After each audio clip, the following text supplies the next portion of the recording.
The wagon train had left Santa Fe 3 weeks earlier, a ragged collection of fortune seekers, merchants, and desperate souls heading toward El Paso with dreams bigger than their common sense. The main trail was well worn, marked by the bones of those who'd miscalculated water or underestimated the Apaches. But this group, 23 people, 11 wagons, and enough ambition to fill the Rio Grande, had chosen a shortcut. Shortcuts in the desert were gambles. Everyone knew it.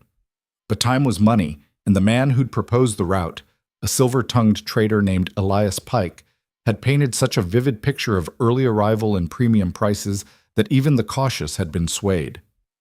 "We'll shave 2 weeks off the journey," Pike had promised, his smile bright as polished brass.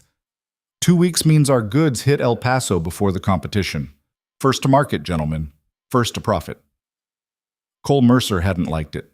The sheriff had been traveling with the train as a favor to the territorial marshal, escorting a prisoner back to Texas for trial.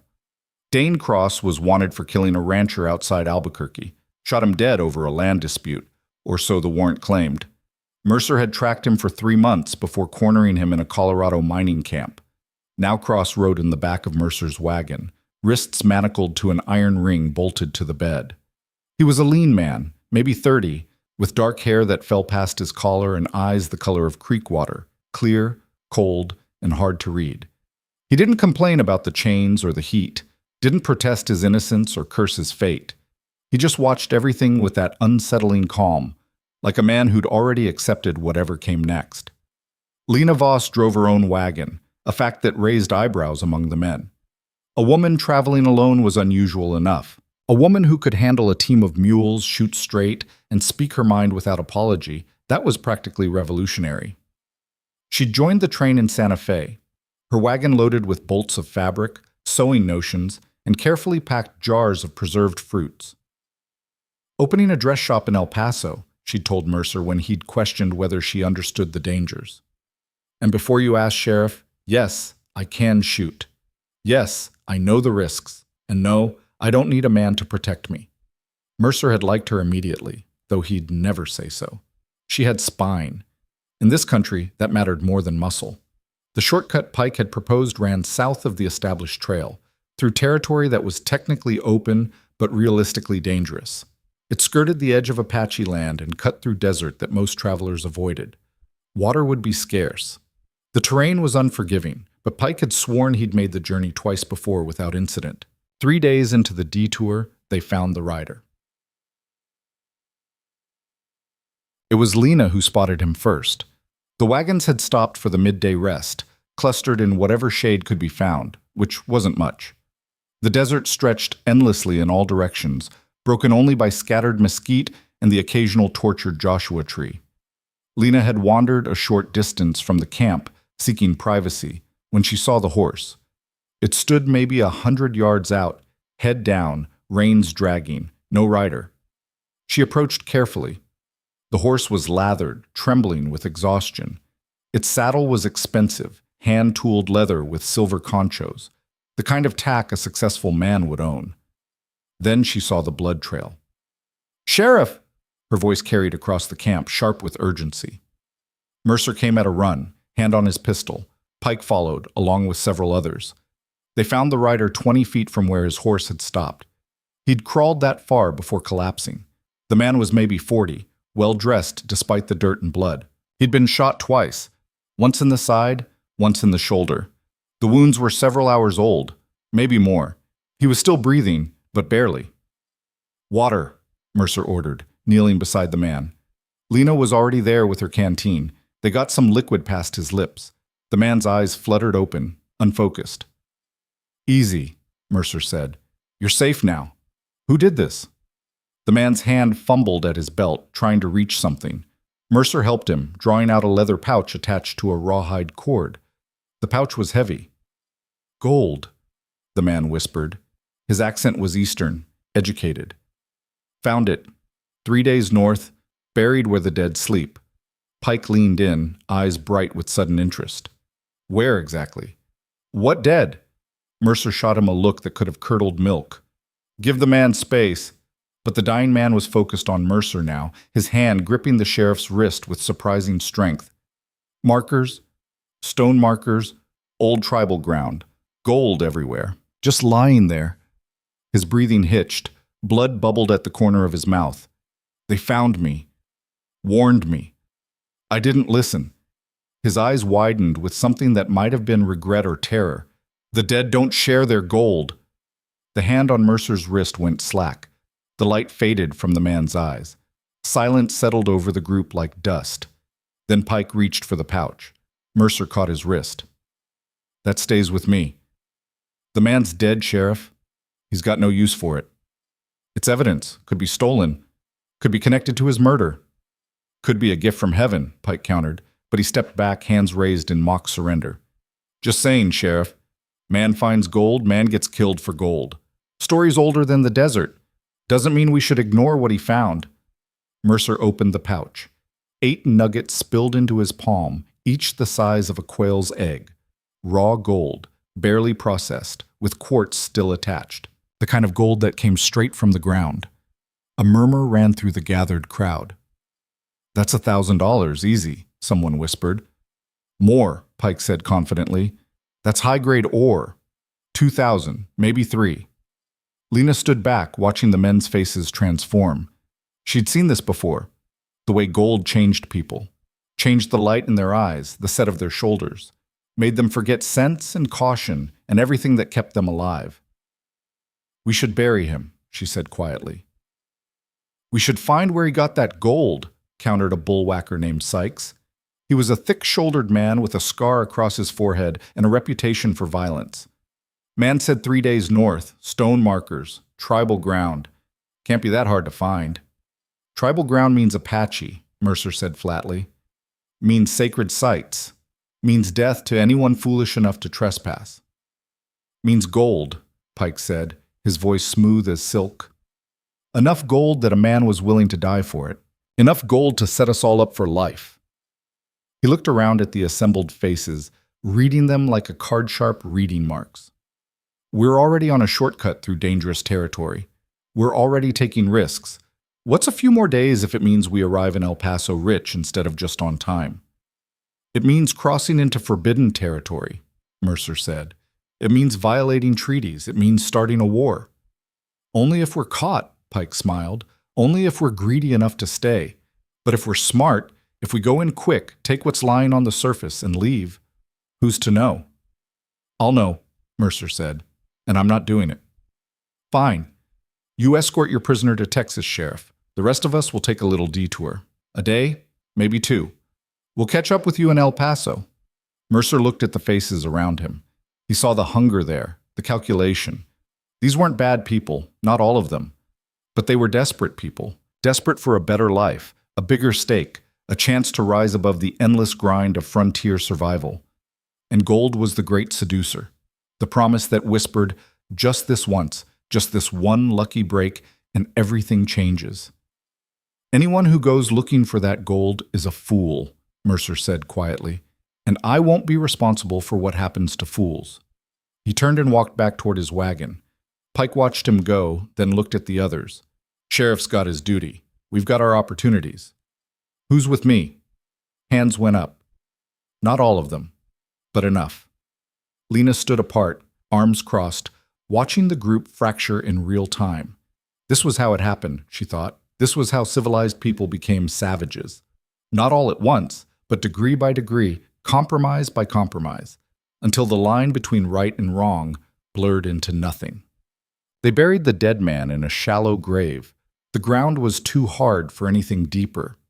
No one knew his name. His saddlebags contained a bedroll, some dried beef, and a notebook filled with sketches of geological formations. A prospector, then. Someone who'd been searching for exactly what he'd found, and it had killed him. As the sun dipped toward the western horizon, the wagon train split. Mercer continued south with his prisoner, following the original shortcut route. 7 wagons went with him, families mostly, and older travelers who wanted no part of gold fever. Pike led 13 wagons north, following the dying man's directions. Sykes went with him. So did a half-dozen other single men, a pair of brothers who ran a freight business, and, to Mercer's surprise, Lena Voss. Thought you had more sense, Mercer said as she prepared to leave. Lena checked her rifle, making sure it was loaded. I do. That's why I'm going. Gold makes people crazy.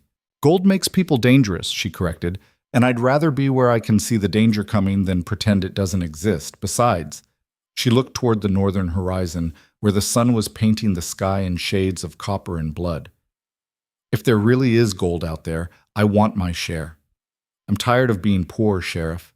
Tired of scraping by. If this is my one chance to have something more, I'm taking it. Mercer studied her for a long moment. Then he reached into his vest and pulled out his spare revolver, a Smith & Wesson .32, smaller than his own weapon, but deadly enough. Keep this on you, he said. Not in your wagon. On you. Lena took the pistol, weighing it in her hand. You think it'll come to that? I think men get crazy around gold, and I think a woman alone in a group of crazy men is in danger. So yes, I think it'll come to that. She tucked the pistol into her belt, covering it with her jacket. Thank you, Sheriff. Don't thank me, just stay alive. He started to turn away, then paused. Miss Voss? That man who died. His last words weren't about gold. They were a warning. The dead don't share their gold. You remember that when things get rough. Lena nodded, but she didn't change her mind. From the back of Mercer's wagon, Dane Cross watched the group divide with detached interest. He'd been silent through the whole debate, which was his way. Most people assumed his silence meant stupidity or acceptance. They were wrong on both counts. Cross was silent because silence gave him time to think, and thinking had kept him alive in situations where talking would have gotten him killed. He'd been watching Pike since Santa Fe. The traitor was smooth, too smooth. The kind of man who made his living reading people and telling them what they wanted to hear. Cross recognized the type because he'd worked with men like that before, back when he'd been running cattle in the Montana Territory. Before everything went wrong. Before the accusations. Before the warrant. Before Mercer tracked him down and slapped iron on his wrists. Cross didn't blame the sheriff. Mercer was doing his job. The law said Cross was a murderer, so Mercer was bringing him in for trial. Simple as that. Simple as. Except it wasn't simple. Nothing ever was. The rancher Cross supposedly killed, a man named Vernon Hastings, had deserved killing, if anyone ever had. Hastings had been stealing land from homesteaders, burning out families who wouldn't sell, and paying off judges to make it all legal. Cross had worked for one of those families, had watched Hastings's men burn their barn, shoot their milk cow, and put the husband in the hospital. So when Cross had confronted Hastings in the street and the rancher had gone for his gun, yes, Cross had shot him dead. Self-defense, clear as day. But Hastings had money, had influence, had a brother who was a territorial judge. So Cross became a murderer in the eyes of the law, and self-defense became a rope waiting in Texas. He'd run. Wouldn't you? And now here he was, chained in a wagon, watching a group of fools chase gold into Apache territory, while Mercer stubbornly clung to duty and common sense. Cross almost admired the sheriff. Almost. You think they'll find it? Cross asked as Mercer climbed onto the wagon seat. Mercer glanced back. It was the first time Cross had spoken in 2 days. Find what? The gold. Mercer considered the question. Maybe. Probably. Deserts full of lost Spanish mines and forgotten caches. Wouldn't surprise me if that prospector stumbled onto something real. But gold doesn't matter if you're dead. And those people, Pike especially, they're not thinking about survival. They're thinking about getting rich. Different things, Cross observed. Completely different things. The wagon lurched into motion. Behind them, Pike's group was already moving north, disappearing into the gathering dusk like ghosts chasing a fever dream. Cross settled back against the wagon bed, chains clinking softly. Sheriff? What? When Pike's people don't show up in El Paso, when you realize they're not coming, you going back for them. Mercer didn't answer right away. The silence stretched long enough that Cross thought he might not answer at all. Finally, probably. Cross smiled in the darkness. Yeah, that's what I figured. Why's that? Because you're the kind of man who can't walk away from trouble. Even when it's someone else's trouble, even when they brought it on themselves. That a criticism? No, Sheriff. Just an observation. Another silence. The wagon wheels creaked over stone and sand. Somewhere in the distance, a coyote sang to the rising moon. Cross? Yeah? You really kill Vernon Hastings in cold blood? Cross looked up at the stars beginning to emerge in the darkening sky. No, Sheriff. I killed Vernon Hastings because he drew on me first. Killed him because if I hadn't, he'd have killed me and called it justice. Witnesses say different. Witnesses say what Hastings' brother paid them to say. Mercer was quiet for a while. Then, guess we'll find out at trial. Guess so. But Cross knew the truth, even if Mercer didn't. There wouldn't be a trial. There'd be a rope, a tree, and a quick drop. That was frontier justice when money and influence were involved. Unless something changed, unless an opportunity presented itself. Cross settled back and closed his eyes, chains heavy on his wrists, and waited for opportunity. Hotab. 3 days north, Pike's group made camp beside a dry riverbed. The going had been slower than expected. The terrain was rougher, the landmarks less clear than the dying prospector's fevered words had suggested. But they'd found the stone markers. Ancient things, weathered by centuries of wind and sun. They stood in a rough circle, maybe 30 feet across, each stone taller than a man and carved with symbols that none of them could read. The ground around the markers was different, harder, darker, as if something in the earth itself had changed. Burial ground, said a wiry scout named Cutler. He'd spent time with the Apache, knew their ways better than most. Old one too, pre-contact maybe, before the Spanish came. So where's the gold? Sykes demanded. Don't know, but I know this. We shouldn't be here. This is sacred ground. You desecrate it, there'll be consequences. Pike dismissed the warning with a wave. Consequences from who? The dead? They're past caring, friend. And the living Apache, well, they're miles from here if they exist at all. They exist, Cutler said flatly. And they care about their dead. You'll see. But Pike had already moved on, examining the ground, looking for any sign of disturbance, any indication that the prospector had been digging here. Lena stood apart from the group, watching the stone markers in the fading light. There was something about them that made her uneasy, a weight in the air, a sense of watching eyes. She'd felt this before, once, when she'd been a girl. Her father had taken her to an old battlefield back east, a place where hundreds had died during the war. The ground itself had felt wrong, heavy with old violence and unresolved grief. This felt the same. You feel it too? She turned. Dane Cross, no, wait, not Cross, but someone similar, a man with the same quiet intensity. This was Thomas Ware, one of the brothers running freight. He was younger than Cross, maybe 25, with sun-bleached hair and eyes that had seen too much too soon. Feel what? Lena asked. The wrongness, like we're being weighed and found wanting. Lena looked back at the stones. You think the dead care if we're here? I think the dead don't care about anything, but I think the people who put them here cared a lot, cared enough to mark this place, to make it sacred. And I think walking on sacred ground without respect is asking for trouble. So why are you here?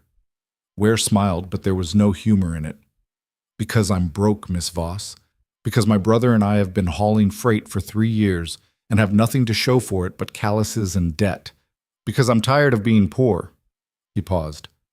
Same reason as you, I'd wager. Maybe. No maybe about it. We're all here for the same reason. Gold. The chance to be something more than we are.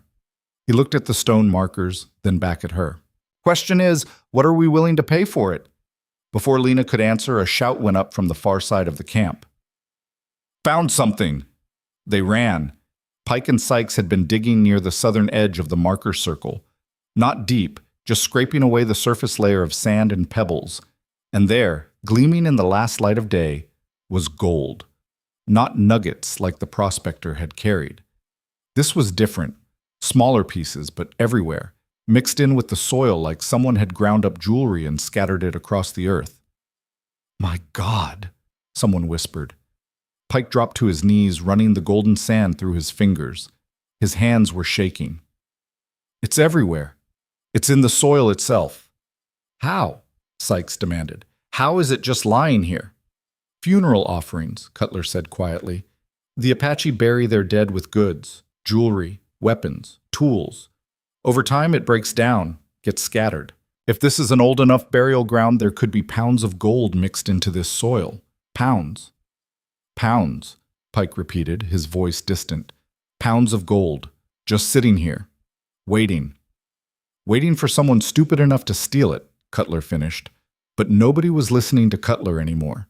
The group had found its gold. And gold fever, once it took hold, was harder to kill than any disease. They worked through the night. Pike organized them into teams, some to dig, some to sift, some to stand guard. The gold was real, was everywhere, was theirs for the taking. Lena found herself sifting soil, watching tiny flakes and fragments separate from the dirt. It was painstaking work, tedious, but profitable. In 4 hours, her pile of gold weighed maybe 6 ounces. At current prices, that was over $100. $100 for one night's work, more money than she'd make in 6 months of sewing. She understood then why the prospector had stayed, why he'd kept digging even after the warnings. Because once you saw this much gold, once you held it in your hands and felt its weight, walking away became impossible. Pike moved among the workers, encouraging, organizing, making sure everyone stayed on task. He'd set the rules early. Everything went into a common pool, to be divided equally at the end. No one worked alone. No one hid their findings. We're partners, Pike had said. All of us. And partners share. It sounded good, sounded fair. But Lena noticed that Pike was the one keeping the ledger. Pike was the one weighing the gold, recording the amounts. Pike was the one in control. And control, in a group of desperate people, was everything. By dawn, they'd collected nearly 3 pounds of gold. Divided 13 ways, that was almost 4 ounces per person, $500 each, give or take, for one night's work. We stay, Pike announced as the sun rose. We stay and we work this ground properly. There's more here. I can feel it. For how long? Asked Ware's brother, a stocky man named Cal. A week, maybe 2. Long enough to make it worthwhile. Long enough to get killed, Cutler muttered. Then leave, Pike said pleasantly. No one's forcing you to stay. But if you leave with nothing. The gold stays with the people who work for it. Cutler stayed. So did everyone else. Lena watched the sunrise paint the desert in shades of rose and gold, and wondered when exactly they'd crossed the line from treasure hunters to grave robbers. Probably, she thought, the moment they'd decided greed was worth more than honor. That was the thing about lines. You never saw them until you were standing on the wrong side.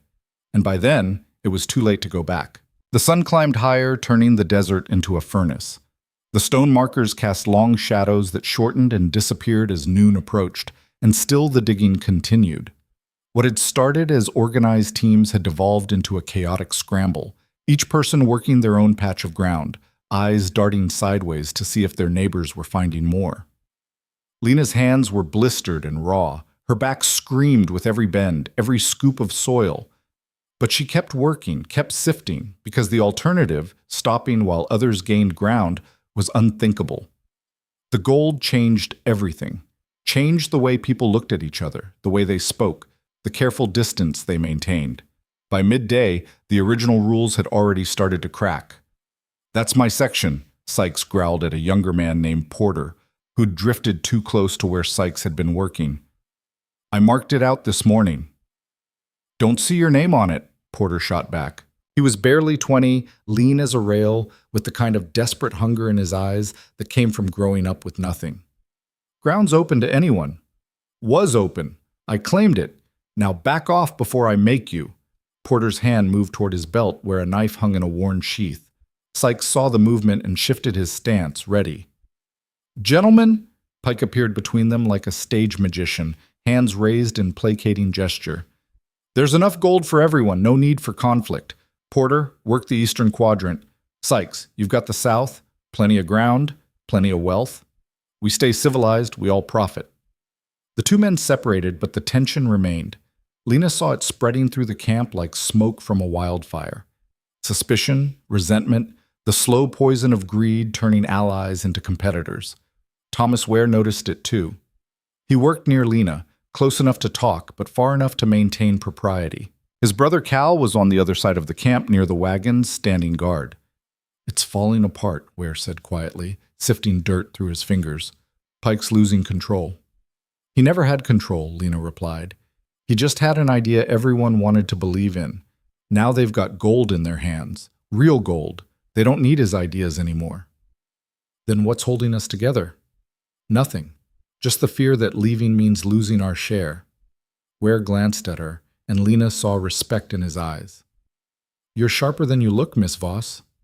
"I'm a woman in a man's world, Mr. Ware. I have to be sharp, or I don't survive." They worked in silence for a while. The scrape of shovels, the whisper of sifted soil, the occasional clink of metal on stone, these were the only sounds. The desert absorbed everything else, swallowing conversation and laughter, and the normal noise of human activity, until all that remained was the focused intensity of people digging for fortune. Then Cutler came riding back into camp at a gallop, his horse lathered and wild-eyed. "Riders," he announced, swinging down from the saddle. "Coming from the north, maybe a mile out." Pike straightened, wiping sweat from his forehead. "How many?" "Couldn't tell. Dust cloud's too thick, but enough to raise that much dust means enough to cause trouble." The camp erupted into motion. Weapons appeared, rifles pulled from wagon beds, pistols checked and loaded. The men formed a loose defensive line facing north, using the wagons as cover. Lena retrieved her rifle and found a position between two wagons where she had clear sight lines. Her heart hammered against her ribs, but her hands were steady. Fear was natural, panic was deadly. She'd learned that difference years ago. The riders appeared out of the heat shimmer like phantoms solidifying. Not Apache, as Lena had feared. White men, maybe 8 of them, riding hard and fast. As they got closer, she could make out details. Rough clothes, worn gear, the kind of men who lived in the spaces between civilization and wilderness. Prospectors, she realized. Or claim jumpers. Men who made their living taking what others had found. The riders pulled up 50 yards from the camp, hands visible on their reins, weapons holstered but within easy reach. The leader was a bull of a man with a beard like tangled wire and eyes that calculated odds the way gamblers counted cards. "Morning," he called out, his voice carrying easily across the distance. "Nice spot you found here." "It's claimed," Pike responded. He stood in front of the defensive line, relaxed but alert. "Under territorial law, this ground belongs to the first party to work it. That's us." The bearded man laughed, a sound like rocks tumbling downhill. "Territorial law? That's rich. We're sitting on Apache burial ground, friend. Pretty sure no law applies here except the law of who's strong enough to hold what they've got." "We're strong enough." "Are you?" The bearded man studied the camp, counting heads, assessing weapons. "I see 13 people, maybe 14. Half of them look like they've never fired a gun in anger. I've got 8 men who've done nothing but fight for the past 5 years. War veterans, every one. You really want to test those odds?" Pike didn't flinch. "I see 8 men who are a long way from backup, facing 14 rifles pointed at their hearts. Your war experience won't mean much when you're dead before you clear leather." The standoff held for 3 long heartbeats. Then the bearded man smiled. "Fair point. So let's talk like civilized people. Name's Garrick. Me and my boys have been working claims up north for 6 months. Heard rumors about this place. Old Apache gold scattered through burial sites. Figured it was myth. Then we saw your wagons heading this way and thought we'd investigate. And now that you've investigated? Now I'm thinking there's enough gold here for everyone. Thinking maybe we could work together, pool our resources, split the proceeds. 14 people working alone will collect less than 22 people working together. Mathematics, friend. Simple mathematics." Pike considered. Lena could see him calculating angles, weighing risks. More people meant more protection, more labor, faster collection. It also meant smaller shares, more mouths to feed, more personalities to manage. "What's the split?" Pike asked. "Even. 22 equal shares." "Including what we've already collected?" Garrick's smile widened. "Including everything. We start fresh right now, partners. And if we say no, then we wait. We've got time, got supplies. We camp over that ridge, watch you work, watch you sleep. Sooner or later, you'll have to leave. Have to haul your gold somewhere safe. And that's when we take our share anyway. But this way, The civilized way, nobody dies. Everybody profits. It was a threat wrapped in a business proposal. Elegant, really. Garrick was giving them the choice between partnership now or robbery later, making it seem like partnership was the generous option. Pike looked back at his people, saw the exhaustion, the fear, the awareness that Garrick was right. They couldn't stay here forever, and they couldn't fight off veterans. Equal shares, Pike agreed. But we keep our own camps, work together, but sleep apart. Fair enough. Garrick rode forward, hand extended. Pike shook it. And just like that, the group doubled in size and doubled in danger. Lena lowered her rifle but didn't set it aside. Something about Garrick made her skin crawl. Not fear exactly, but a deep instinctive warning that this man was more dangerous than he appeared. Thomas Ware moved beside her, his voice barely a whisper. We should leave. Tonight. Take what we've got and run. Your brother would never agree. My brother's blinded by gold fever. Can't see past the next shovelful. But I can see where this is going. Too many people, too much greed. It's going to end bloody. Maybe, Lena said, but running means abandoning our shares, everything we've worked for. Better poor and alive than rich and dead. Lena didn't answer, because part of her agreed with Ware, while another part, the part that had scraped and struggled for every scrap of security she'd ever had, couldn't stomach the idea of walking away from this much wealth. That was the insidious thing about gold. It made the impossible choice feel reasonable, made risking everything seem like sound judgment. Garrick's men dismounted and set up camp on the eastern edge of the burial ground, near the marker stones. They worked with military efficiency, establishing tents and picket lines and fire pits in under an hour. These were men who'd lived rough, who knew how to survive with minimal resources. That night, the combined camps gathered for dinner. Garrick had contributed fresh meat, antelope he'd shot that morning, and someone else had baked bread in a Dutch oven. For a few hours, it almost felt like a normal wagon train gathering, people sharing food and stories under the desert stars. Almost. But Lena noticed how people sat in separate groups, Pike's original people on one side, Garrick's veterans on the other. The conversation flowed between the groups, but didn't quite mix, like oil and water forced together but refusing to blend. Garrick held court, telling stories about the war, about battles and close calls and the camaraderie that came from facing death together. His men laughed at the right moments, added their own details, created a picture of shared history that made Pike's group seem like amateurs by comparison. So what brings you fine people to this godforsaken patch of desert? Garrick asked eventually, gesturing at Pike and the others with a tin cup of coffee. Pike explained about the dying prospector, the gold nuggets, the decision to investigate. He left out some details, the exact amount they'd collected, the tensions within the group, but gave enough to satisfy curiosity. Garrick listened, nodding. When Pike finished, he said, "Lucky man, that prospector. Finding this much gold, getting to die knowing he'd struck it rich. There's worse ways to go." "He didn't look lucky when we found him," Lena said.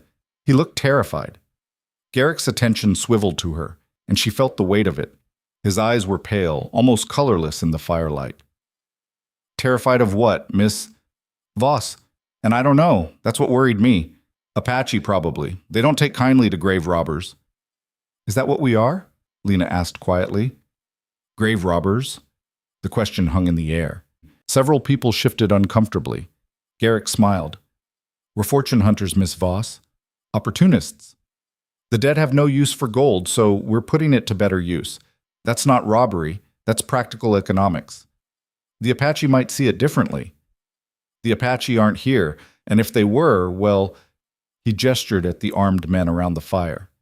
"We'd have a conversation about property rights and territorial sovereignty, but I suspect that conversation would be short and decisive." There was no mistaking the threat in his words. Garrick was a man who solved problems with violence, who saw force as just another negotiating tool. Cutler, who'd been silent through dinner, stood abruptly. "I'm out. Taking my share and leaving at first light." Pike's face darkened. "You can't. We agreed. Everyone stays until the work is done." "Didn't agree to partner with killers," Cutler shot back. "This is wrong, and it's going to end bad. I want no part of it." "Your share stays in the common pool," Pike said firmly. "You leave. You leave with nothing." "Then I leave with nothing. Rather be poor and breathing than rich and buried. Cutler walked away from the fire, heading toward his bedroll. The silence he left behind was thick with tension. Garrick broke it with a laugh. Well, that's one more share divided among the rest of us. I call that a win. But his eyes followed Cutler's retreating form, cold and calculating. Lena felt her stomach tighten. She knew, with absolute certainty, that Cutler wouldn't make it to dawn. She was right. The scream came just before midnight. Lena jerked awake, grabbing her rifle by instinct. Others were already moving, running toward the sound. She followed, heart pounding. They found Cutler at the edge of camp, sprawled on his back, eyes wide and unseeing. His throat had been cut, a single deep slash that had opened him from ear to ear. Blood soaked the ground, black in the moonlight. Apache, Garrick said immediately, kneeling beside the body. Quiet, efficient, exactly how they work. But Lena saw Sykes standing nearby, saw the way his eyes wouldn't quite meet anyone's gaze, saw the fresh stain on his sleeve that could have been dirt but probably wasn't. He was going to leave, Sykes said defensively. Was going to take his knowledge of this place, maybe sell it to others. Couldn't let that happen. Pike's face was pale. You killed him. I protected us. Protected our claim. He was unarmed. He was leaving. He was a threat. Sykes looked around at the assembled faces. Any of you who can't see that are fools. We're sitting on a fortune. You think we can just let people walk away? Let them spread word about what we've found? We'd have 100 claim jumpers here within a week. Garrick stood, wiping his hands on his pants. Man's got a point. Loose lips sink ships. Learned that in the war. Sometimes you have to make hard choices to protect the group. Murder isn't a hard choice, Lena said, her voice shaking with anger. It's a crime. Crime requires law, Garrick replied calmly. Out here, we are the law. And the law says what's best for the majority. The majority says anyone who threatens our claim becomes a problem. Problems get solved.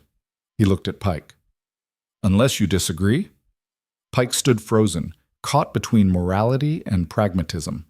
Lena watched him struggle, watched the moment when his conscience lost to his greed. We bury him at dawn, Pike said finally. And we post guards, double watches, rotating shifts. Anyone else tries to leave without group consensus, we handle it. He couldn't quite say the words, couldn't quite admit he'd just sanctioned murder, but everyone understood. The group dispersed slowly, returning to bedrolls and wagons. But sleep was impossible now. The line had been crossed. They were no longer fortune hunters. They were criminals, bonded together by shared guilt and the knowledge that the only way out was through. Lena sat with her back against her wagon wheel, rifle across her knees, watching the shadows. Thomas Ware approached, moving quietly. I was right, he whispered. We should have left. Still could. Not anymore. You heard Garrick. Anyone who leaves becomes a problem. Then we're prisoners. We're fools who sold our freedom for gold. Ware glanced back at where they'd found Cutler's body. My brother thinks this is worth it. Thinks we'll collect enough gold to buy land, start a ranch, live like kings. Can't see that all the gold in the world won't matter if we're dead or damned. So what do? We survive. We watch each other's backs, and when the chance comes, if it comes, we run like hell and don't look back. He melted back into the darkness, leaving Lena alone with her thoughts and a rifle and the growing certainty that she'd made a terrible mistake. The next 3 days passed in a blur of digging and tension. The gold kept coming, pounds of it, sifted from the burial ground soil like wheat from chaff. But the work was joyless now, mechanical. People spoke in short sentences, watched each other constantly, slept with weapons close. Garrick's men integrated themselves into the operation with casual efficiency. They took the heaviest work, the guard rotations, the tasks that required strength or skill, and in doing so, they quietly assumed control. Pike was still nominally in charge, but everyone understood who held the real power. On the fourth day, Porter found something different. He'd been digging near the base of one of the marker stones, in a spot everyone else had avoided. The stones felt sacred somehow, untouchable, but Porter was young and desperate and less burdened by superstition than others. "Help!" he called out. "I need help here." A dozen people converged on his position. Porter had uncovered what looked like a carved stone box, maybe 2 feet square, sealed with clay that had hardened over centuries. "Don't open it," Cowboy said immediately. "That's clearly a burial marker. Belongs to someone important." "Belongs to the dead," Garrett corrected, pushing forward. "And the dead don't need possessions." He knelt beside the box, examining it with professional interest. "This is old. Really old. Pre-Spanish, probably. If there's gold in here, it'll be artifacts. Jewelry, maybe ceremonial objects, worth 10 times what we've been collecting." "It's sacred," Cal insisted. "It's profitable." Garrick looked up at Pike. "This is your call, partner, but I say we open it. Respectfully, carefully. We document what we find, preserve what we can, then we divide it fairly among the group." Pike hesitated. Lena could see the war playing out on his face, the last shreds of his conscience battling against greed and Garrick's steady pressure. Greed won. "Open it," Pike said quietly. Garrick smiled. Using a knife and careful leverage, he worked the seal free. The clay cracked, fell away in chunks. The lid lifted with a grinding sound, revealing the interior. Gold gleamed in the sunlight, not scattered fragments, but solid objects, bracelets, necklaces, a ceremonial knife with a handle wrapped in gold wire. At the bottom of the box, a mask, a human face rendered in beaten gold, eyes closed as if in sleep. Someone gasped. The wealth represented in that box was staggering, easily worth more than everything they'd collected so far combined. Garrick reached for the mask. The arrow hit him in the shoulder.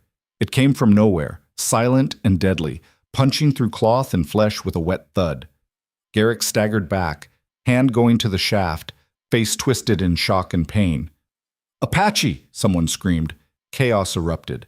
People scattered, diving for cover, grabbing weapons. More arrows hissed through the air, striking wagons and dirt, and one man named Harrison who went down screaming, an arrow through his thigh. Lena ran for her wagon, rifle in hand. She dove behind a wheel just as a bullet, not an arrow, a bullet, cracked past her head. The Apache had guns. Of course they had guns. They'd been fighting the army for decades. They knew modern weapons. "Return fire!" Garrick was shouting, the arrow still jutting from his shoulder. "Defensive positions! Don't let them pin us!" The battle, such as it was, lasted maybe 3 minutes. The Apache weren't trying to overrun the camp. They were sending a message. A dozen arrows, half that many bullets, and then they melted back into the desert as quickly as they'd appeared. Silence settled, broken only by Harrison's moans and the sound of panicked breathing. Garrick yanked the arrow from his shoulder with a grunt, blood streaming down his arm. He examined the shaft, then tossed it aside. "Warning shot. They're telling us to leave." "Then we leave," Cowboy said immediately. "We pack up, we go. Now." "With what we've collected so far, divided 21 ways." Garrick shook his head. "That's maybe $300 each. Barely worth the trip." "No, we stay. We fortify. We show them we're not scared off." "They'll come back," Cal insisted. "Let them. We've got numbers, got firepower, and we've got something they want back." Garrick gestured at the stone box, still open, gold artifacts gleaming. "That mask, those objects, they're sacred, more than the scattered gold. They'll negotiate before they attack in force." "Or they'll kill us all in our sleep," Lena said. Garrick looked at her, his pale eyes cold. "Then we don't sleep, Miss Voss. We keep watch, stay alert, and finish what we started, because I didn't come this far to walk away empty-handed." Around the camp, heads nodded. Despite the fear, despite the attack, the gold still held them. The box of artifacts represented life-changing wealth, enough to justify the risk. That was when Lena realized they were truly doomed. Because men who would risk death for gold were men who couldn't be reasoned with. The fever had them completely now, burning away caution and common sense until only greed remained. That night, they buried Harrison. The arrow wound had become infected with terrifying speed, and he'd died screaming as fever cooked his brain. 2 deaths in 4 days. The camp felt cursed. They fortified their position as best they could, forming the wagons into a tight circle, posting armed guards on all sides. The work continued, but now everyone moved with rifles slung across their backs, eyes constantly scanning the horizon. The Apache didn't attack again, but their presence was felt in other ways. Horses went missing during the night. Water barrels developed mysterious holes. Small fires would spring up in the desert around them. Circles of flame that burned briefly and then disappeared, smoke signals carrying messages in a language none of them understood. The pressure was psychological and constant. The message was clear: leave or face consequences.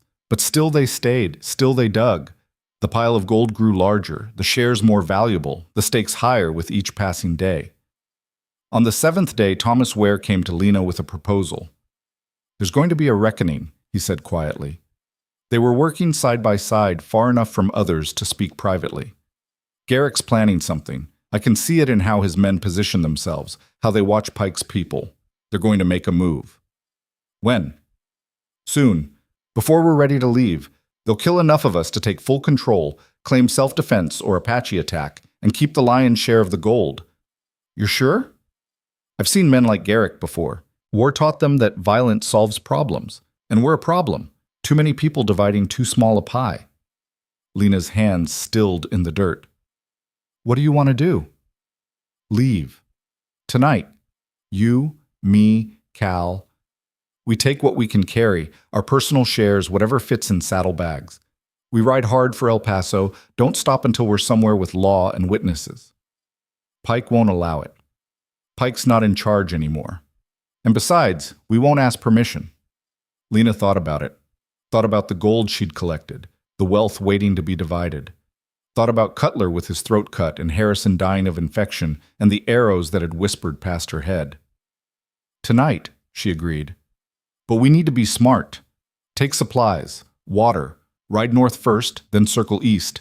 If they chase us south toward El Paso, we'll be caught in a day. North is Apache territory. Apache want us gone. They won't chase us if we're leaving, but Garrick will. He can't afford to let anyone escape with knowledge of this place." It was risky. Terrifying, actually. But staying was suicide. They made their plans in whispers and glances, bringing Cal into the conspiracy. They identified which horses were fastest, which routes offered the most cover. They cached water and food in strategic locations, preparing for flight. That evening, as the sun died in a blaze of orange and crimson, Lena sat cleaning her rifle and wondering if she'd live to see tomorrow's sunset. Across the camp, Garrick watched her with those pale, calculating eyes, and in the gathering darkness beyond the wagons, fires began to burn. Apache fires, dozens of them, forming a ring around the burial ground. The message was clear. Time was running out for everyone. The fires burned through the night, dozens of small flames forming a perfect circle around the burial ground. No one slept. The guards stood with rifles ready, eyes straining against the darkness, while the rest huddled near the wagons and pretended not to be terrified. Lena kept her rifle across her lap and watched the clock hands crawl toward midnight. That was when they'd planned to leave: Thomas, Cal, and herself. 3 riders slipping away while attention focused on the Apache threat circling in the darkness. But Garrick had other plans. At 10 o'clock he called a meeting, not a request, a command. His men moved through the camp, rousing people from their wagons, herding them toward the central fire. There was no gentleness in their methods.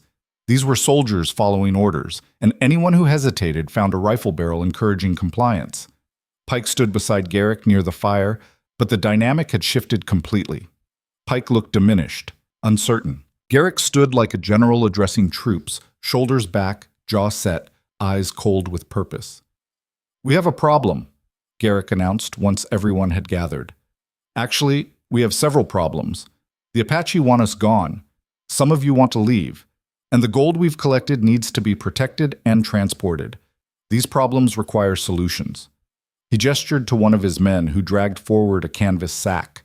It hit the ground with a heavy thud, and gold spilled out, artifacts from the ceremonial box, mixed with the sifted fragments they'd collected.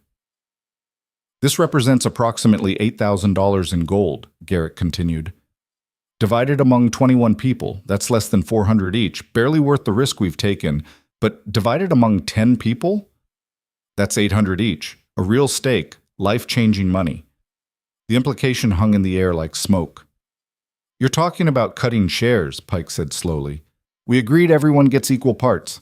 We agreed a lot of things before the Apache started shooting at us," Garrick replied. Circumstances change, agreements adapt. Right now, we have too many mouths and not enough fighters. So here's what's going to happen. Anyone who wants to leave can leave. Tonight. We'll give you a horse, water, and enough gold to make the trip worthwhile. Say $50. That's generous, considering you'd be leaving while the real work continues.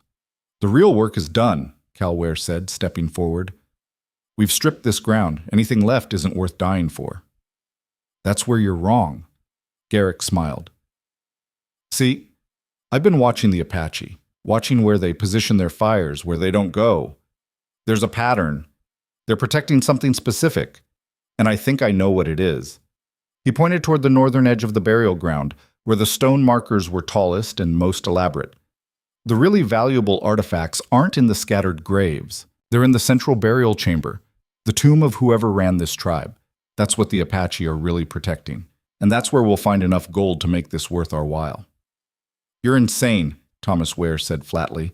The Apache attacked us for opening one box. You think they'll let us desecrate their most sacred site? I think they're outnumbered and outgunned. I think if we move fast and smart, we can breach that tomb, grab what's valuable, and be gone before they can organize a real assault. People will die, Lena said. Garrick's pale eyes found hers. People are already dying, Miss Voss. Harrison from infection, Cutler from treachery. The question isn't whether people die. It's whether the survivors profit from those deaths. I intend to profit. Anyone who shares that intention, stay. Anyone who doesn't, leave now with your $50 and our blessing. It was a trap, and everyone knew it.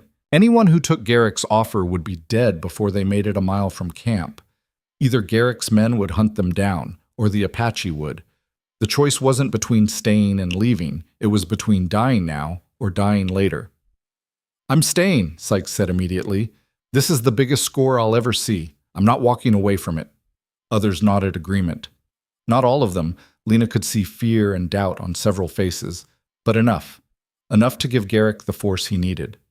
Pike looked sick but said nothing. His silence was consent. Good, Garrick said. We move at dawn. 5 hours to breach the tomb, collect what we can, and prepare for departure. The Apache will hit us hard once we cross that final line, so we need to be ready for a fight. Everyone arms up. We go in together, we fight together, we get rich together. The meeting broke up. People drifted back to their wagons in small groups, talking in low voices. Lena caught Thomas's eye across the fire. He gave a minute shake of his head. The escape plan was off. Garrick had positioned his men too well, created too much surveillance. They'd never make it out of camp alive. They were committed now. All of them. Bound together by greed and fear, and the terrible momentum of decisions made past the point of no return. Cal Ware came to stand beside his brother, his face grim. We're going to die here. Maybe, Thomas replied, but maybe we get lucky. Maybe we grab enough gold to justify the risk. You don't believe that. No, but what choice do we have? Run and get shot in the back? Stay and maybe survive? I'll take maybe over, certainly. Lena listened to them argue in whispers and felt the weight of her own choices pressing down like a physical force. She'd come west seeking independence, seeking a life built on her own terms. Instead, she'd found herself trapped in a nightmare of her own making, surrounded by violent men and ancient anger and the kind of greed that poisoned everything it touched. The night crawled past. The Apache fires burned steady and patient, and at dawn, as promised, Garrick gave the order to move. They formed up like soldiers, Garrick's 8 men providing cover, Pike's remaining people carrying tools and sacks. 15 people total. 6 had taken the offer to leave during the night, accepting Garrick's $50 and the slim hope of survival. Lena had watched them ride south just before dawn, 3 men and 3 women, disappearing into the gray pre-dawn light. She wondered how long they'd last. An hour? 2? The main burial chamber was marked by the tallest stone, a monolith that rose 12 feet from the desert floor. Carved symbols covered every surface, spirals and handprints, animal figures and geometric patterns. At the base, hidden by centuries of accumulated sand, was a rectangular opening. A door. Clear it, Garrick ordered. 4 men attacked the sand with shovels. It came away in chunks, revealing worked stone underneath. The door had been sealed with the same clay that had protected the artifact box, but weather and time had cracked it. With crowbars and brute force, they pried the entrance open. Darkness yawned behind it, a passage sloping downward into the earth. "Torches," Garrick said. "Pike, you're with me. Sykes, Voss, Ware, you too. Everyone else, guard the entrance. Nothing gets past you." Lena wanted to refuse, wanted to say she'd stand guard instead, stay in the sunlight where she could see threats coming. But Garrick's tone made it clear this wasn't a request. He wanted witnesses, people who'd see exactly how much gold they found, who couldn't later claim they'd been cheated. They descended into the earth. The passage was narrow, barely wide enough for one person. The walls were smooth stone, carved by hand over countless hours. The air was dry and still, thick with the dust of ages. Their torches threw dancing shadows that made the carved symbols seem to writhe and shift. 20 feet down, the passage opened into a chamber. Lena stopped breathing. The room was maybe 20 feet across, with a domed ceiling that rose into darkness. Along the walls, niches had been carved into the stone. In each niche rested skeletal remains, the bones of warriors, she guessed, given the weapons laid beside them.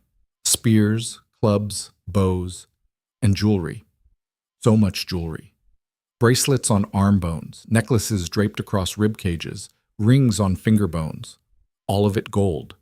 But the center of the chamber held the real treasure. A stone sarcophagus, elaborately carved, sitting on a raised platform. And surrounding it, offerings. Pottery vessels filled with gold dust, ceremonial masks, weapons with gold inlay, objects of power and prestige, left to accompany a leader into the afterlife.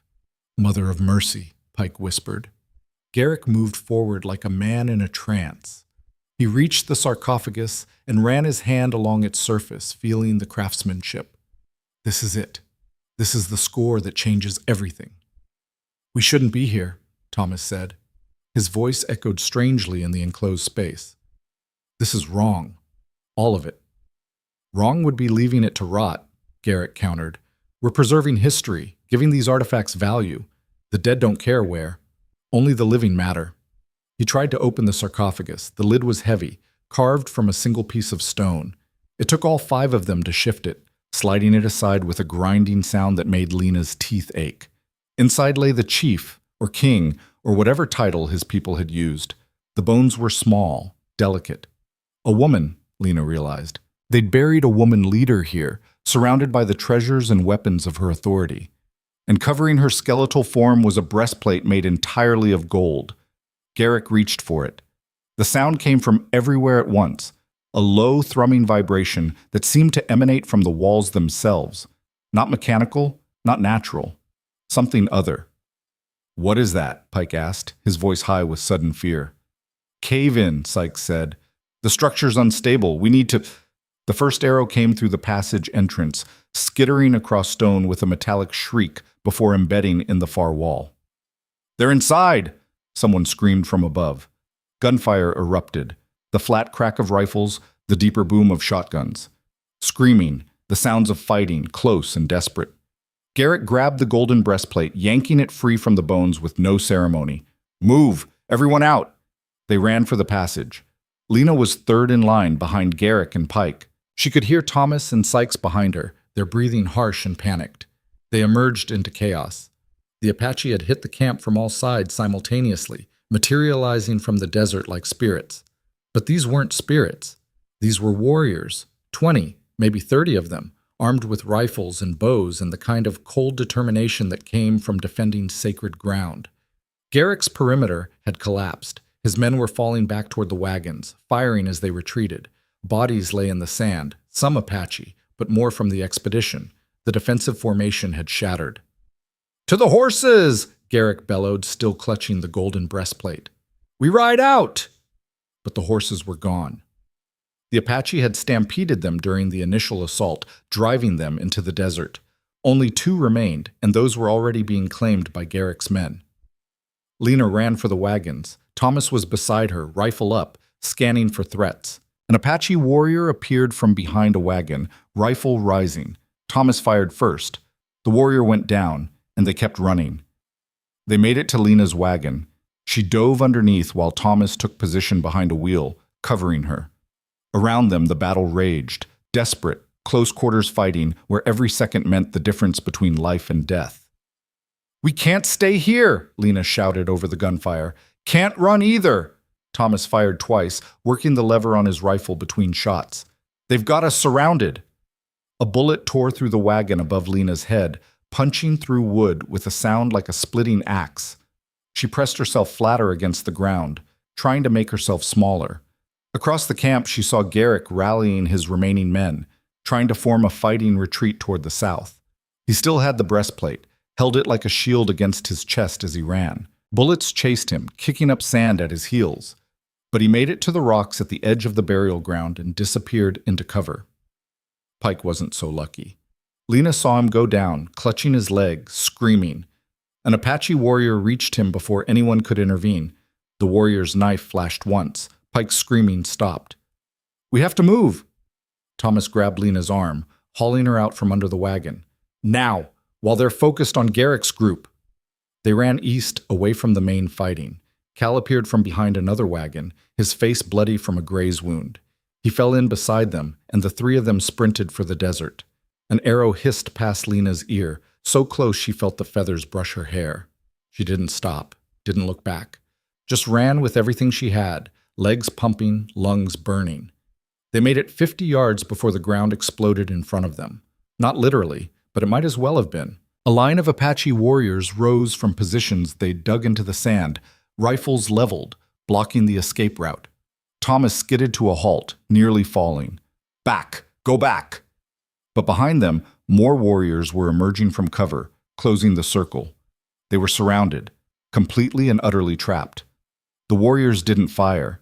They stood silent, weapons ready, forming an impassable wall. Waiting.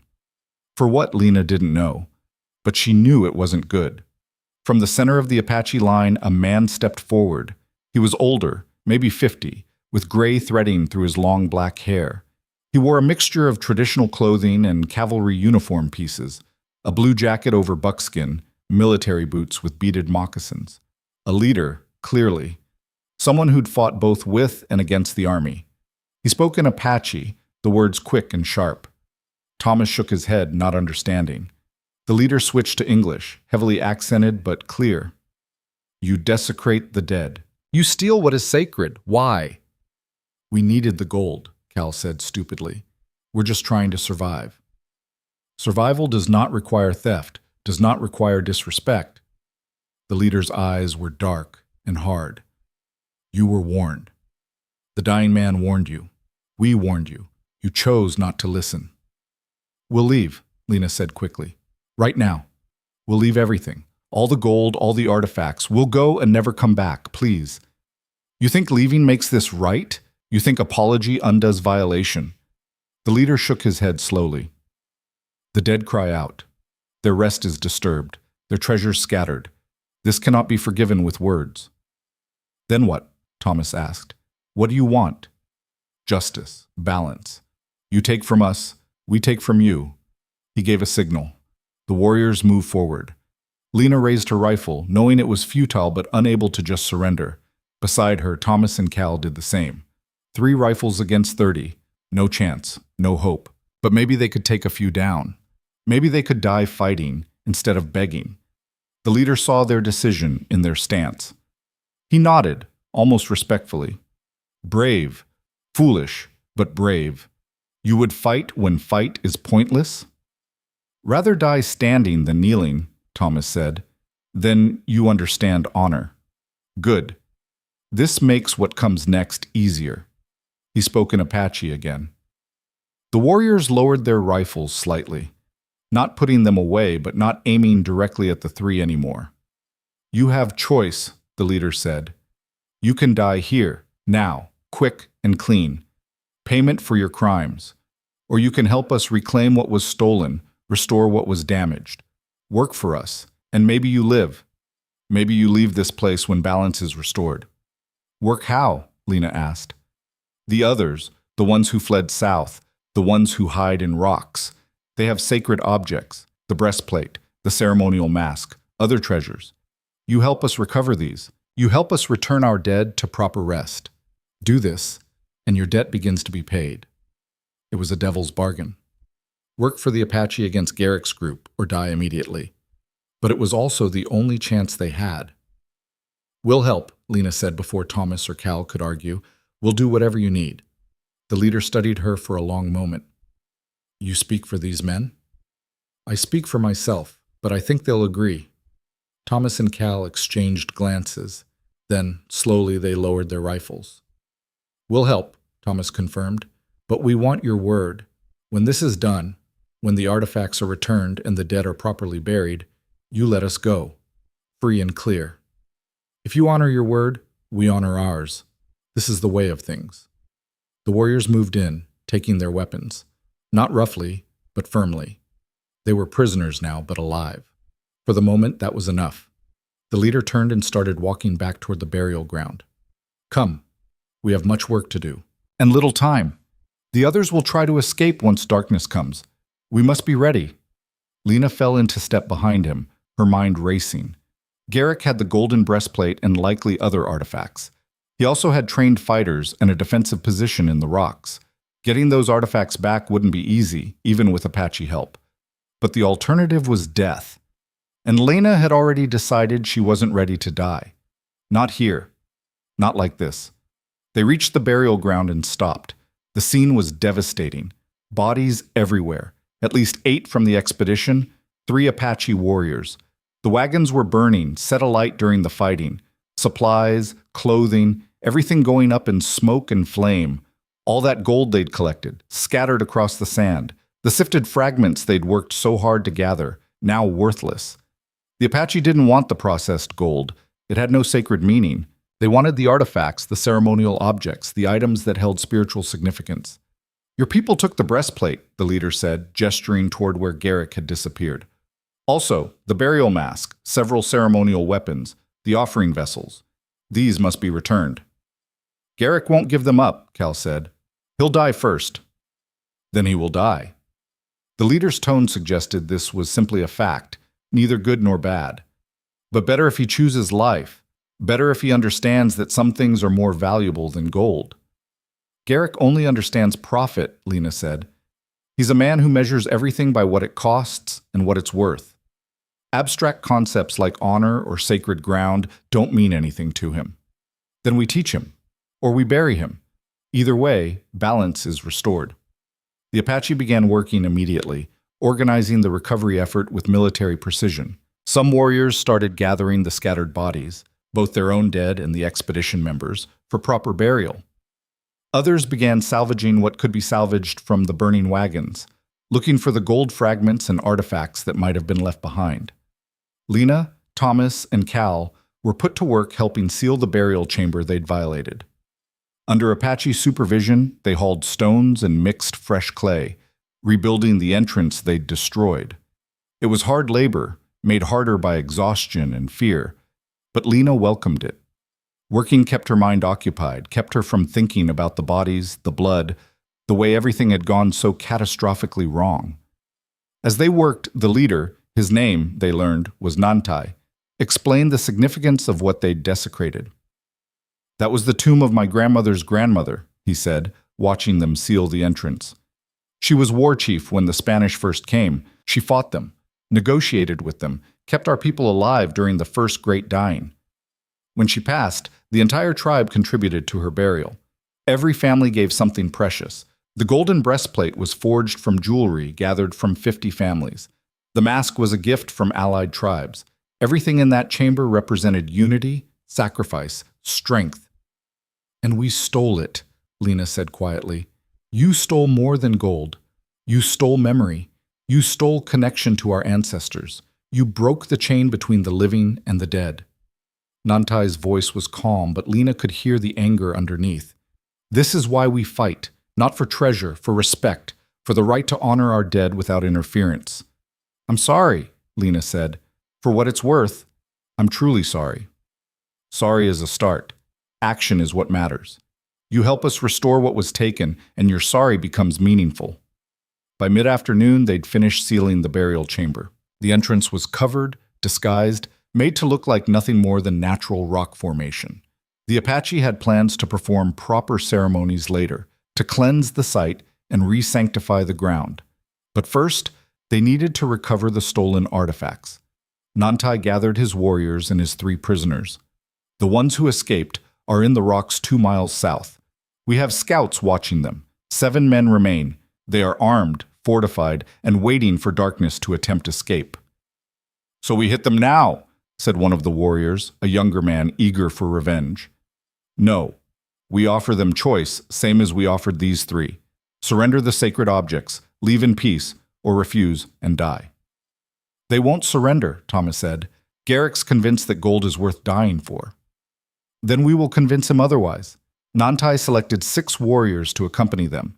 Enough for force, not so many as to seem like an attacking army.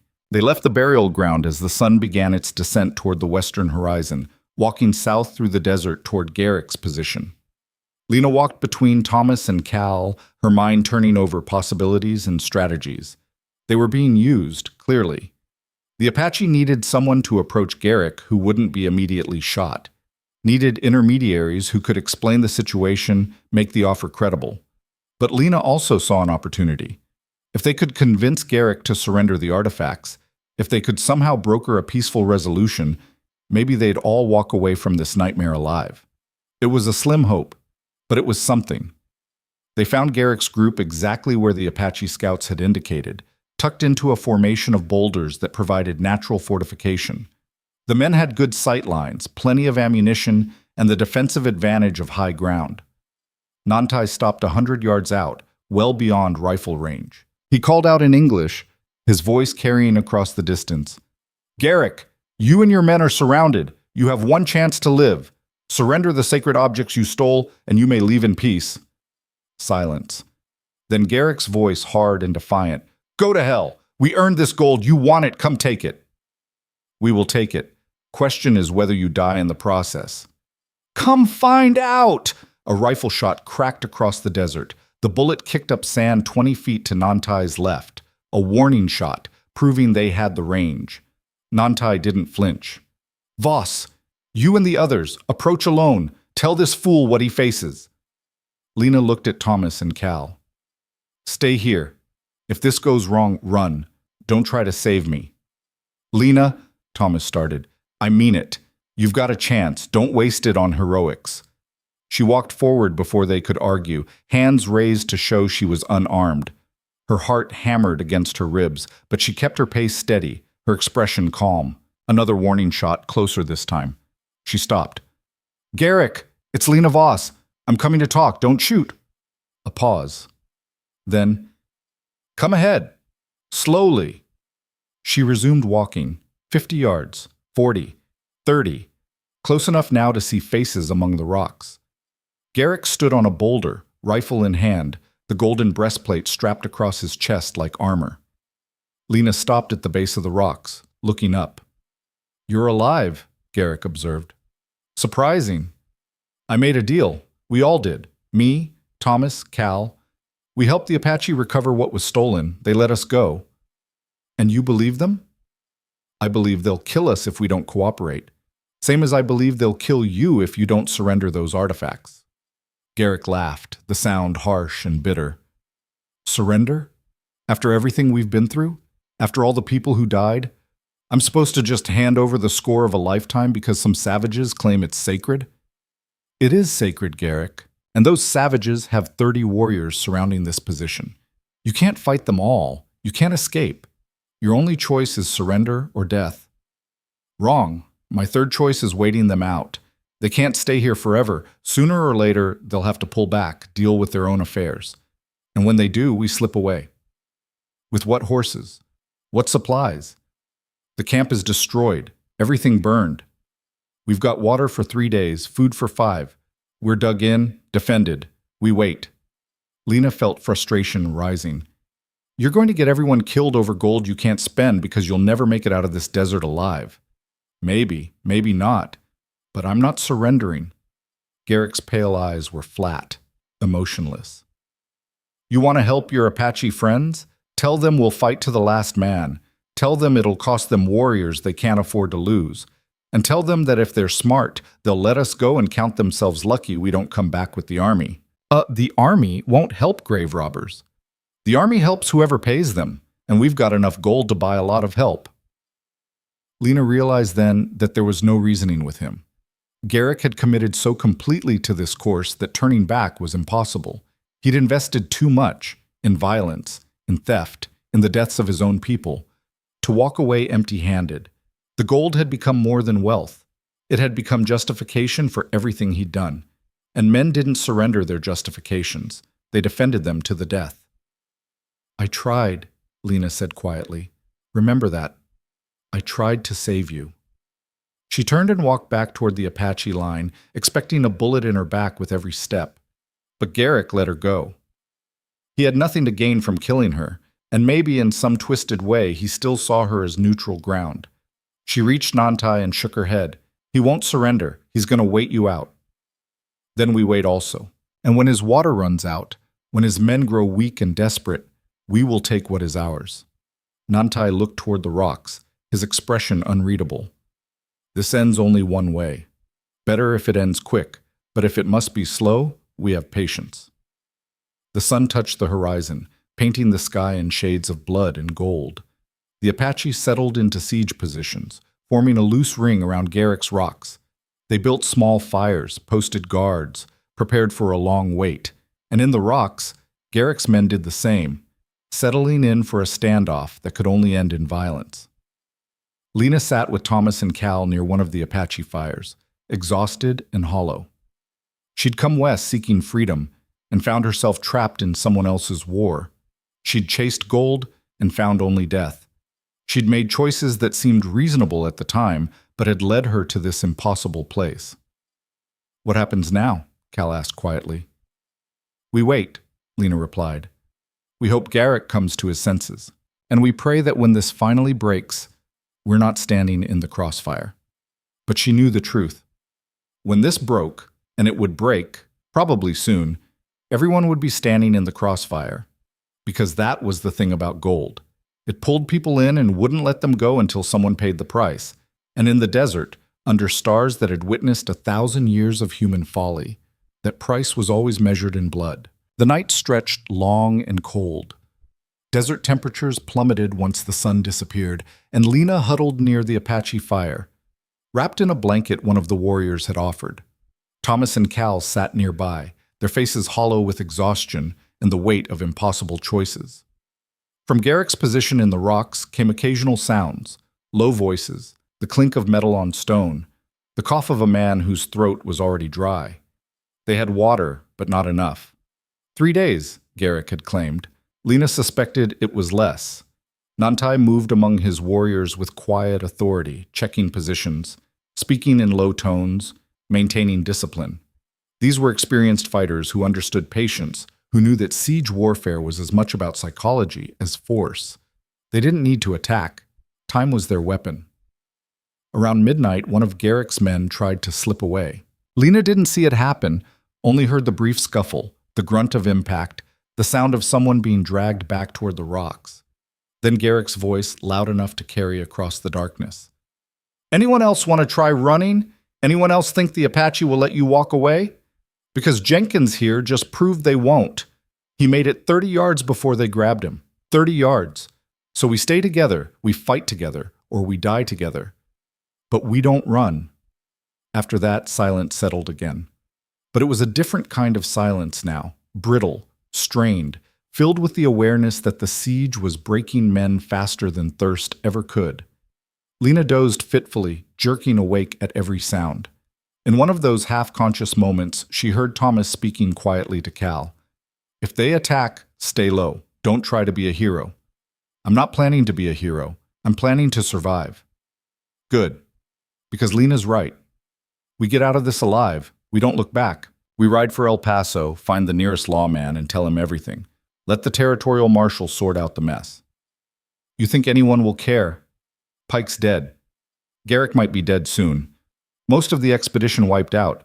Who's going to prosecute a massacre when everyone involved is already in the ground?" Thomas didn't answer. The question hung in the cold air. unanswerable. Dawn came slowly, the sky lightening from black to gray to pale blue. The Apache fires had burned down to embers. The warriors stirred, checking weapons, eating small amounts of dried meat and pemmican. They moved with the economy of people who'd done this many times before, who understood the rhythms of conflict. Nantai approached the three prisoners as the sun crested the horizon. "Today we end this," he said, "one way or another. The sacred objects must be returned before another night falls. Our elders are preparing ceremonies. They cannot proceed while the artifacts remain stolen." "So you're going to attack," Lena said. "We are going to offer final terms. If refused, yes, we attack." Nantai looked toward the rocks where Garrick's men waited. "Your people. They have families? People who wait for them somewhere? Some of them, probably. Why?" "Because I want to send those people home. Want to send bodies, at least, so families know their dead did not simply disappear into the desert. This is right thing to do, even for enemies." It was a small gesture of humanity in the midst of brutality, and it caught Lena off guard. She'd been thinking of the Apache as adversaries, as obstacles, but Nantai's words reminded her that they were people defending their sacred ground, people who understood loss and grief and the importance of closure. "Garrick won't care about that," she said quietly. "He doesn't think past himself." "Then he is already dead. Question is how many he takes with him." Nantai walked away to confer with his warriors.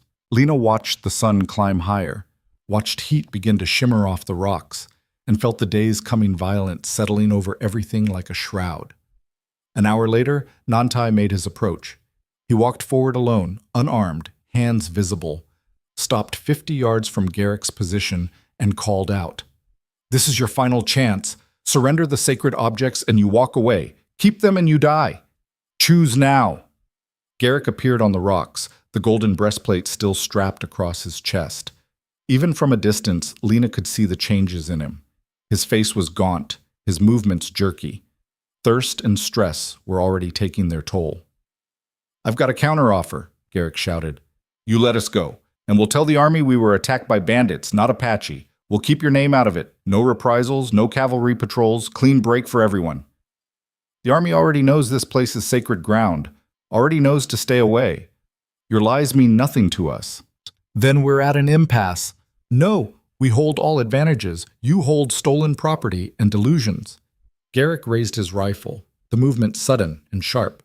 For a heartbeat, Lena thought he'd actually shoot Nantai down in cold blood during a parley, but instead, he fired into the air, a gesture of defiance. "Come take it then. Come see how many of your warriors die trying." Nantai stood still for a long moment, then turned and walked back to his lines. His face was carved from stone, unreadable. "Prepare for assault," he told his warriors. "We attack at noon, when the sun is highest and they are weakest. 3 groups, north, east, south. West stays open for any who choose to run. We let runners go. We only want the artifacts and the men who will not surrender them." The warriors began preparations with practiced efficiency. They checked ammunition, distributed positions, established signals. This wasn't their first battle. They moved with the kind of smooth coordination that came from years of fighting together. Lena felt sick. She was about to watch people die, some she knew, some she didn't, over gold that would never be spent, over artifacts that should have stayed buried, over choices that couldn't be unmade. "Can we help?" Thomas asked Nantai. "During the assault? We can shoot. We can—" "No." Nantai's voice was firm. "You have proven you will honor bargains. You stay back, stay safe. When this is finished, you help us carry our wounded. That is your part." It was both mercy and practicality. Nantai didn't want to risk prisoners in combat, didn't want to wonder if they'd switch sides mid-battle. But he also recognized that Lena, Thomas, and Cal had kept their word so far. They'd helped seal the burial chamber, had tried to negotiate with Garrick. They'd earned a measure of trust. Cal sagged with visible relief. "Thank you. Do not thank me yet. You may still die if bullets fly wild. Stay low, stay quiet, stay alive." The sun climbed toward its zenith. The temperature rose past 90, then past 100. In the rocks, Garrick's men would be suffering now, mouths dry, heads pounding, judgment impaired by dehydration. Another few hours, and they'd be drinking their own urine. Another day, and they'd be too weak to fight. But Nantai wasn't giving them another day. This ended now. At noon exactly, the warriors moved. They came from 3 directions simultaneously, using the terrain for cover, advancing in short rushes between rocks and scrub brush. Not charging, too smart for that. Advancing carefully, minimizing exposure, presenting difficult targets. Garrick's men opened fire immediately. Rifles cracked and boomed, bullets whining off rocks, kicking up sand. But the range was long and the targets were fast. Most shots went wide. The Apache returned fire with devastating precision. These were men who'd grown up hunting, who could drop a running deer at 200 yards. Stationary targets behind predictable cover were almost insultingly easy. The first of Garrick's men went down within 30 seconds, caught in the open trying to reposition, hit twice before he could find cover. He fell without a sound and didn't move again. "Fall back," Garrick was screaming. "Tighter positions. Make them come to us." But there was nowhere to fall back to. The rocks formed a natural amphitheater, and the Apache were pouring fire into it from 3 sides. Garrick's men were trapped in a killing zone, taking casualties with nowhere to run. Another man fell, then another. Lena watched from her position behind an outcropping 200 yards away, unable to look away, unable to help. The battle was brutal and one-sided, the outcome never in doubt. 5 minutes in, one of Garrick's men broke. He threw down his rifle and ran west, hands raised, screaming surrender. The Apache let him go, exactly as Nantai had promised. He stumbled into the desert, fell to his knees, and stayed there, alive but broken. "Coward!" Garrick shot at the fleeing man. Missed. "You're all cowards!" 2 more men followed the first, choosing survival over gold. That left 4 defenders, Garrick, Sykes, and 2 others whose names Lena had never learned. 4 men against 30. The Apache tightened the noose. They were close enough now that Lena could see individual faces, could see the grim determination in their expressions. They moved with purpose, closing the distance, preparing for the final assault. Then Sykes did something unexpected. He stood up, fully exposed on the rocks, and fired not at the Apache, but at Garrick. The bullet caught Garrick in the shoulder, spinning him around. The golden breastplate fell from his chest, clattering down the rocks. "You did this!" Sykes screamed. "You got us all killed!" "For what? For this?" He grabbed the breastplate, held it over his head. "Is this worth dying for? Is it?" Garrick tried to raise his rifle one-handed, blood streaming from his shoulder. Sykes shot him again, this time in the chest. Garrick went down hard. "I'm done!" Sykes threw the breastplate toward the Apache lines. It landed in the sand halfway between the positions, gleaming in the sun. "Take it! Take all of it! Just let me live!" The remaining 2 defenders threw down their weapons and raised their hands. Nantai called out something in Apache. The warriors stopped advancing but kept their weapons trained on the surrendering men. Slowly, carefully, Sykes and the others climbed down from the rocks. They walked forward with hands high, moving like men in a dream. The Apache surrounded them, weapons ready, but didn't fire. Nantai approached the 3 men. "The other artifacts. Where?" Sykes pointed back toward the rocks. "Packs. Hidden in a crevice near the top. The mask, the ceremonial weapons, all of it.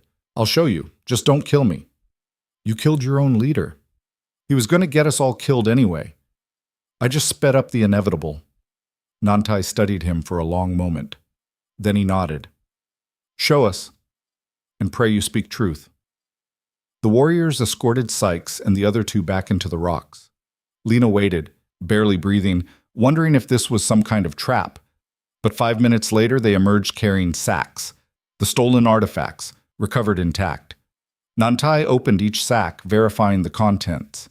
The mask was there, the ceremonial weapons, the offering vessels. Everything that had been taken from the burial chamber returned. He looked toward where Lena waited with Thomas and Cal. "Come, this is finished." They approached slowly.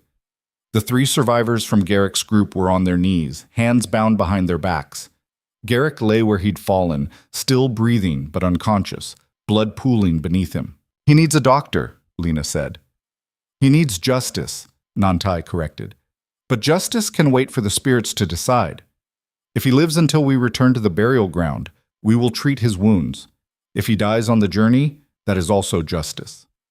They made an improvised stretcher from poles and blankets, loaded Garrick onto it. He moaned but didn't wake. The bullet had punched through his lung, Lena saw. He was drowning in his own blood. Even with a doctor, his chances were slim. The march back to the burial ground took 2 hours. They moved slowly, carefully, carrying their wounded and guarding their prisoners. The sun beat down mercilessly. Lena's canteen was empty by the time they arrived, her lips cracked and bleeding. The burial ground looked different now. The wagons were gone, burned to ash and scattered by the Apache. The surface gold had been collected and would be returned to the earth during the restoration ceremonies. The entrance to the burial chamber was sealed, disguised, protected. It looked like nothing had ever happened here, like no one had ever violated this sacred space. Except for the graves. 15 fresh mounds marked where the dead had been buried: Pike, Cutler, Harrison, and the others who died chasing gold that had never been theirs to claim. Nantai directed the warriors to place the recovered artifacts near the sealed chamber entrance. They laid each piece out reverently: the mask, the breastplate, the weapons, the vessels. Everything gleamed in the afternoon light, beautiful and terrible and utterly worthless to anyone who was an Apache. The survivors were made to kneel facing the artifacts. Lena, Thomas, and Cal knelt separate from Sykes and his 2 companions, who'd fought to the end before surrendering.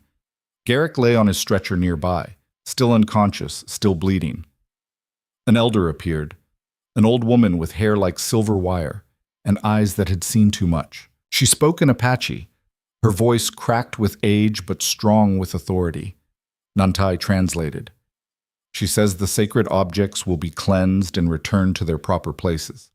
She says ceremonies will be performed to restore balance, to ask forgiveness from the ancestors whose rest was disturbed.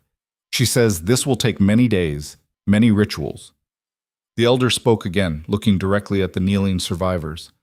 She says you 3, Nantai gestured to Lena, Thomas, and Cal, have honored your agreement.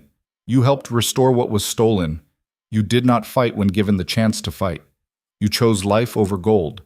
Therefore, you are free to leave. You will be given horses, water, supplies. You will leave at dawn and never return. If you return, you die. If you speak of this place to others, you die. This is the mercy you have earned. Lena felt tears burning her eyes, relief so intense it was painful. Thank you, she whispered. The elder wasn't finished. She turned to Sykes and the other 2, speaking in harsh, clipped tones. She says you 3 fought against us, killed our warriors, desecrated our most sacred spaces. You surrendered only when defeat was certain, when death was imminent. You chose survival over honor. What happens to us? Sykes asked, his voice shaking. Nantai's face was hard. You stay. You work. For 1 year, you serve the tribe. You carry water, you tend fires, you dig graves, you do whatever work we require. You learn respect through labor. At the end of 1 year, if you have served well, you go free. If you have not, he let the sentence hang unfinished. And him? Sykes looked toward Garrick's still form. If he lives, he answers for his crimes. The council will decide his fate.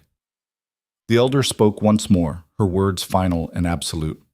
She says the dead cry out for justice. She says blood has been spilled on sacred ground. She says balance must be restored, not just in artifacts, but in debt. The debt you owe will be paid in service or in death. Choose how you pay. Sykes and the others bowed their heads. They had no choice. Not really. Service for a year or immediate execution. It wasn't a difficult calculation. The warriors untied them and led them away, toward a cluster of wickiups at the far edge of the burial ground. There, they would begin their servitude. Lena, Thomas, and Cal were taken to a different area where fresh water and food waited. They drank deeply, ate sparingly, and said almost nothing. Words felt inadequate to the magnitude of what they'd survived. That night, they slept under guard but unbound. The Apache didn't trust them completely, wouldn't until they were gone, but they'd proven themselves enough to be treated with basic dignity. Lena lay on her blanket and stared at the stars, the same stars that had watched this drama unfold from beginning to end. She thought about Pike, who'd let greed override his better judgment. About Cutler, who'd tried to leave and paid with his life. About the 6 who'd ridden south and whose fate remained unknown, probably dead, killed by Apache patrols or the desert itself. She thought about the gold they'd collected, now worthless and scattered.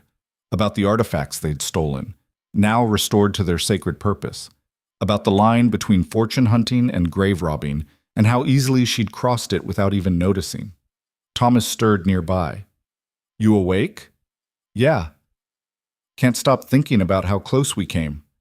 How many times we could have died." "We did die, in a way. The people we were when we started this journey, they're gone. We're different now." "Better or worse?" Lena considered. "Wiser, maybe. Harder. We know things now that we didn't know before. About greed, about violence, about what happens when people lose sight of what matters." "And what does matter?" "Getting out alive. Getting home. Building something honest instead of chasing shortcuts to wealth." Cal joined the conversation from his own blanket. "I'm opening a store in El Paso. Just a store. Selling dry goods to honest customers for honest prices. No more freight hauling, no more chasing opportunities across the territory. Just simple business where the biggest risk is a customer haggling over the price of flour." "Sounds good," Thomas said. "I'll come work for you if you'll have me." "Partnership, 50-50. We survive this together. We build something together." They fell silent again. Plans for the future were comforting, gave them something to focus on besides the nightmare they were leaving behind. Dawn came cold and clear. The Apache provided 3 horses as promised. Not the best animals, but sound enough for the journey to El Paso. They loaded them with water, dried meat, and basic supplies. Nantai came to see them off. "You keep your word about not returning?" "We keep our word," Lena confirmed. "You'll never see us again." "And you do not speak of this place? Do not bring others here seeking gold?" "Who would believe us? A burial ground full of gold defended by Apache warriors? It sounds like a fever dream. Besides, anyone crazy enough to come looking would deserve what they found." Nantai almost smiled. "You have learned something, then. Good. May your journey be safe. May you find peace in your new lives." They mounted and rode east, away from the burial ground, away from the stone markers and the sealed chamber and the graves of those who died chasing fortune. Behind them, smoke rose from ceremonial fires as the Apache began their restoration rituals. The chanting carried on the morning air, ancient words in an ancient language, speaking to spirits and ancestors and the thin places between the living world and whatever came after. Lena didn't look back. Looking back meant remembering, and she'd spend the rest of her life trying to forget. They rode for 3 days across hard desert, following game trails and dry riverbeds, navigating by the sun and stars. They saw no one. The land was empty, vast, indifferent to human suffering. On the 4th day, they reached a freight road. Within hours, they encountered a wagon train heading east. The wagon master was a grizzled man named Polk, who took one look at their condition and offered them food, water, and safe passage. "You look like you've been through hell," Polk observed. "Something like that," Thomas replied. "Apache trouble?" "You could say that." Polk didn't press. Frontier etiquette dictated that people's pasts were their own business unless offered freely. They traveled with the wagon train for a week, recovering strength, adjusting to civilization again. Lena found herself struggling with normal conversation, normal routines. Everything felt strange and distant, like she was watching life through glass. Thomas noticed. "It'll get easier," he said quietly one evening. "My father fought in the war. Took him years to come back fully, but he did come back. We will too." "You sure about that?" "No, but I'm choosing to believe it anyway, because the alternative is living the rest of my life haunted by ghosts." They reached El Paso on a scorching afternoon in late summer. The town had grown since Lena had last seen it. New buildings going up, more people on the streets, the kind of growth that came from the railroad's approach. They found the territorial marshal's office and told a carefully edited version of their story. An expedition gone wrong. Apache attack. Most people killed. They'd survived by surrendering and agreeing to leave tribal land immediately. The marshal listened, took notes, and asked few questions. These stories weren't uncommon. People went into Apache territory chasing gold or land or adventure, and most never came back. The ones who did return were usually traumatized, broke, and reluctant to provide details. "You three are lucky," the marshal said. "Most people who tangle with the Apache don't live to tell about it." "We don't feel lucky," Cal muttered. "That's because you're smart enough to know the difference between lucky and deserving." The marshal closed his notebook. "My advice? Find honest work, settle down, forget you ever heard about Apache gold. Because I've seen this pattern before. People survive one encounter and think they've learned the secret. They go back, and they die. Don't be those people." "We won't," Lena promised. And she meant it. They parted ways with the marshal and found rooms at a boarding house. Clean beds, hot food, walls that didn't move, and roofs that didn't leak. Simple comforts that felt like luxury after weeks in the desert.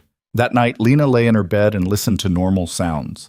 People talking in the street, horses passing, a piano playing in a saloon somewhere nearby. Life continuing, indifferent to her trauma. She closed her eyes and saw the burial ground, saw the stone markers, saw Pike's body, Cutler's throat, Harrison dying of infection, saw the golden breastplate gleaming on Garrick's chest as bullets tore him apart. Saw her own face reflected in ceremonial gold, hollow-eyed and haunted, recognizing too late that some prices were too high to pay. The visions would fade eventually, she told herself. Time would blur the edges, soften the memories. She'd build a new life, find honest work, maybe even find happiness. But she'd never forget the lesson the desert had taught her, that gold was just metal, that sacred ground demanded respect, that greed turned civilized people into monsters, and that survival sometimes meant making impossible choices and living with the consequences forever. Outside her window, El Paso settled into evening routines, 1,000 lives unfolding in normal patterns. Lena was part of that world again, but she'd never quite belonged to it the same way. She'd crossed a line in the desert, and crossing back didn't erase the journey. It only meant she was still alive to remember it. 3 weeks passed before Lena stopped flinching at sudden sounds. 3 weeks before she could close her eyes without seeing bodies sprawled in the sand, without hearing the wet thud of arrows finding flesh, without smelling smoke and blood and the copper taste of fear. She found work at a seamstress shop on the edge of El Paso's growing commercial district. The owner, a widow named Mrs. Chen, who'd come west with the railroad workers, asked few questions and paid fair wages. Lena spent her days hemming dresses and mending shirts, work that required focus but not thought, that kept her hands busy and her mind mercifully quiet. Thomas and Cal had rented a small storefront 2 blocks from the boarding house. They were building their partnership slowly, carefully, using what little money they'd saved before the expedition to stock basic supplies: flour, sugar, coffee, dried beans. Simple goods for simple needs. Nothing exotic. Nothing that required chasing fortune across dangerous territory. "Boring is good," Cal said one evening when Lena stopped by to see their progress. "Boring means nobody dies. Boring means we sleep at night." But he didn't sleep. Not really. None of them did. Lena could see it in the shadows under his eyes, in the way his hands shook slightly when he poured coffee, in the careful distance he maintained from anything that might trigger memories. They were all damaged. The question was whether the damage was permanent. On a Tuesday morning in early September, Sheriff Cole Mercer walked into Mrs. Chen's shop. Lena looked up from the dress she was hemming and felt her stomach drop. Mercer looked older than she remembered, weathered and tired, but his eyes were still sharp.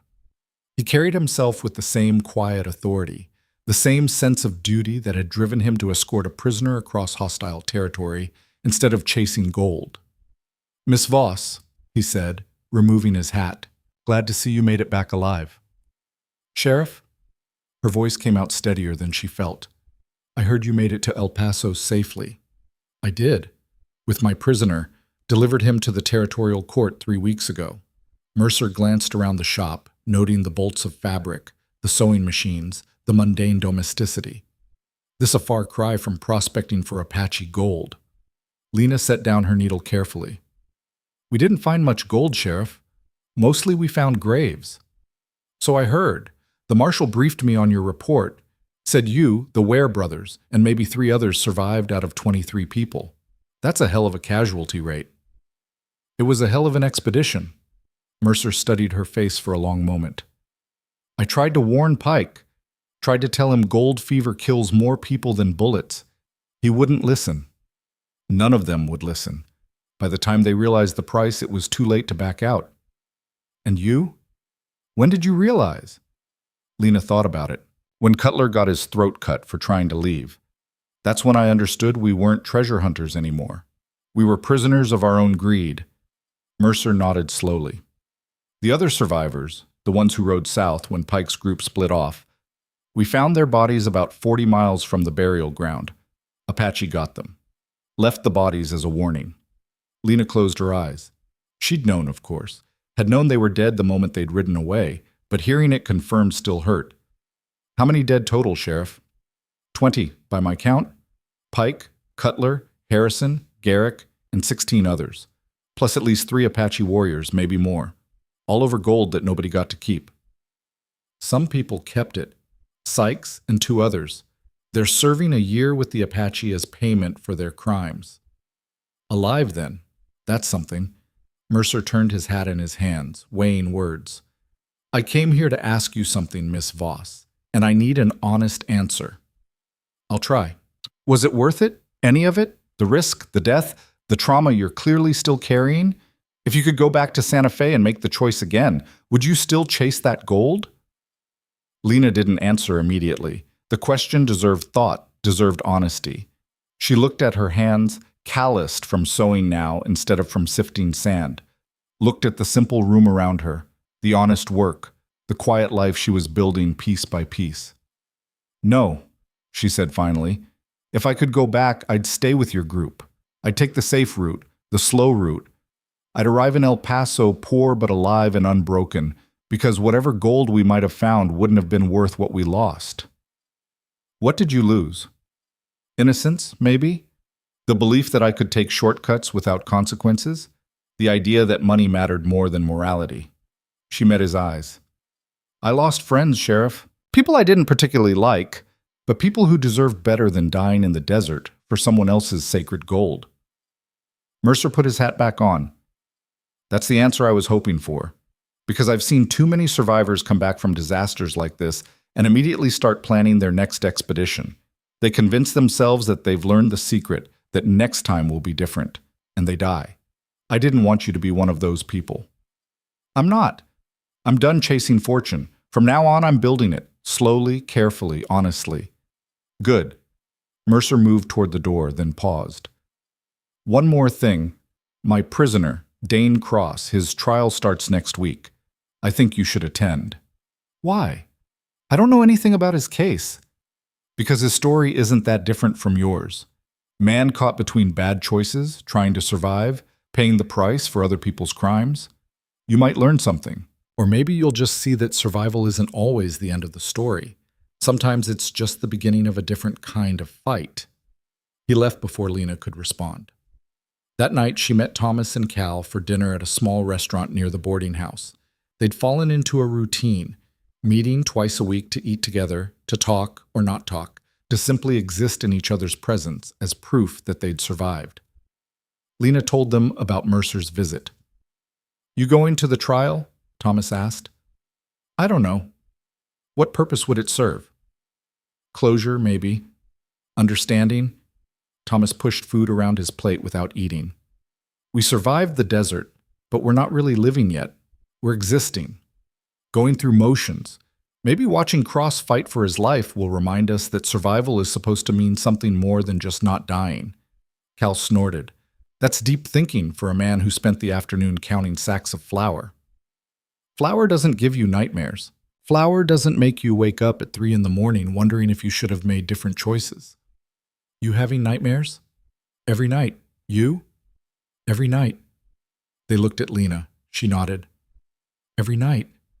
The shared confession hung in the air between them, an acknowledgement that survival had come with invisible wounds that weren't healing as fast as the visible ones. Maybe we should go, Cal said finally, to the trial, together. Maybe hearing someone else's story will help us make sense of our own. The trial of Dane Cross began on a Monday morning in the El Paso Territorial Courthouse. The building was new, wood still pale and unseasoned, the smell of sawdust lingering in the corners. The courtroom was small, maybe 30 seats, most of them occupied by curious townspeople who'd heard about the case. Lena sat in the back row with Thomas and Cal. Mercer was already there, sitting near the front, prepared to testify about the arrest. Cross was brought in wearing chains, though he walked with the same quiet dignity Lena remembered from the wagon train. He'd lost weight during his incarceration, his face sharper, more angular, but his eyes were still that clear creekwater color, still unreadable. The prosecutor was a young lawyer from Santa Fe, ambitious and sharp. He laid out the case with theatrical precision, how Cross had shot rancher Vernon Hastings in cold blood over a land dispute, how he'd fled justice, how he'd been apprehended only through Sheriff Mercer's diligent pursuit. Cross's defense attorney was older, more weathered, the kind of lawyer who took cases nobody else wanted. He countered with a different narrative: self-defense, corruption, a system that protected wealthy ranchers while crushing homesteaders and workers. The trial lasted 3 days. Witness after witness took the stand. Some painted Cross as a cold-blooded killer. Others described Hastings as a tyrant who'd used violence and legal manipulation to steal land from dozens of families. On the third day, Cross testified in his own defense. "Did you shoot Vernon Hastings?" his lawyer asked. "Yes." "Why?" Cross's voice was steady, factual. "Because he drew on me first. Because he'd told me that morning that he was going to burn out the family I worked for, same as he'd burned out a dozen others. Because when I confronted him, he went for his gun, and I knew if I didn't shoot first, I'd die." "And after you shot him?" "I ran, because I knew his brother was a territorial judge, knew I'd never get a fair trial, knew the witnesses would lie because Hastings' family would pay them to lie. So I ran, and I kept running until Sheriff Mercer caught me." "Do you regret killing Vernon Hastings?" Cross was quiet for a moment. Then, "I regret that it came to that. Regret that the system was so broken that violence was the only option. But do I regret defending my own life? No. I'd do it again if I had to." The prosecutor tore into him on cross-examination, painting him as an unrepentant murderer, a man who'd chosen violence over law. But Cross didn't crack. He answered every question calmly, consistently, never wavering from his story. Lena watched him and understood what Mercer had meant. Cross was fighting for his life with the only weapons he had: truth and consistency. He couldn't produce witnesses who'd contradict the bought testimony, couldn't prove the conspiracy against him. All he could do was tell his story and hope someone believed him. It was the same position she'd been in at the burial ground, surrounded by enemies, outgunned, with nothing but her word and her willingness to honor agreements standing between her and death. The jury deliberated for 6 hours. When they returned, the foreman, a shopkeeper Lena recognized from the commercial district, stood and delivered the verdict. "We find the defendant not guilty of murder. We find him guilty of manslaughter in self-defense." The courtroom erupted. The prosecutor shouted objections. Cross's lawyer pumped his fist in restrained victory. The judge hammered for order. When the noise died down, the judge addressed Cross directly. "Mr. Cross, you've been found guilty of manslaughter. Under territorial law, that carries a sentence of 2 to 5 years. However, given the circumstances of the case, given the evidence of corruption in the original proceedings, and given your conduct during incarceration, I'm sentencing you to time served plus 1 year probation. You'll remain in El Paso under Sheriff Mercer's supervision. You'll report weekly. You'll maintain employment. You'll stay out of trouble. Do you understand?" Cross nodded, his face carefully neutral. "Yes, Your Honor." "Then you're free to go. Court is adjourned." The chains came off. Cross stood there for a moment, rubbing his wrists, as if he couldn't quite believe he was free. Then Mercer approached, spoke quietly, and led him from the courtroom. Lena felt tears on her face and was surprised to find them there. She wasn't crying for Cross specifically. She was crying for everyone who'd been caught between impossible choices, who'd fought against systems rigged against them, who'd survived against odds that should have killed them. She was crying because sometimes, rarely, justice actually worked. Outside the courthouse, Thomas and Cal waited while Lena composed herself. "You okay?" Cal asked. "Yeah, I think so." Lena wiped her eyes. "He got out. Against everything stacked against him, he got out." "Think we'll get out?" Thomas asked quietly. Really get out, I mean. Not just survive, but actually move past this? I don't know. But watching Cross in there, watching him fight, even when it seemed hopeless, that made me think we might.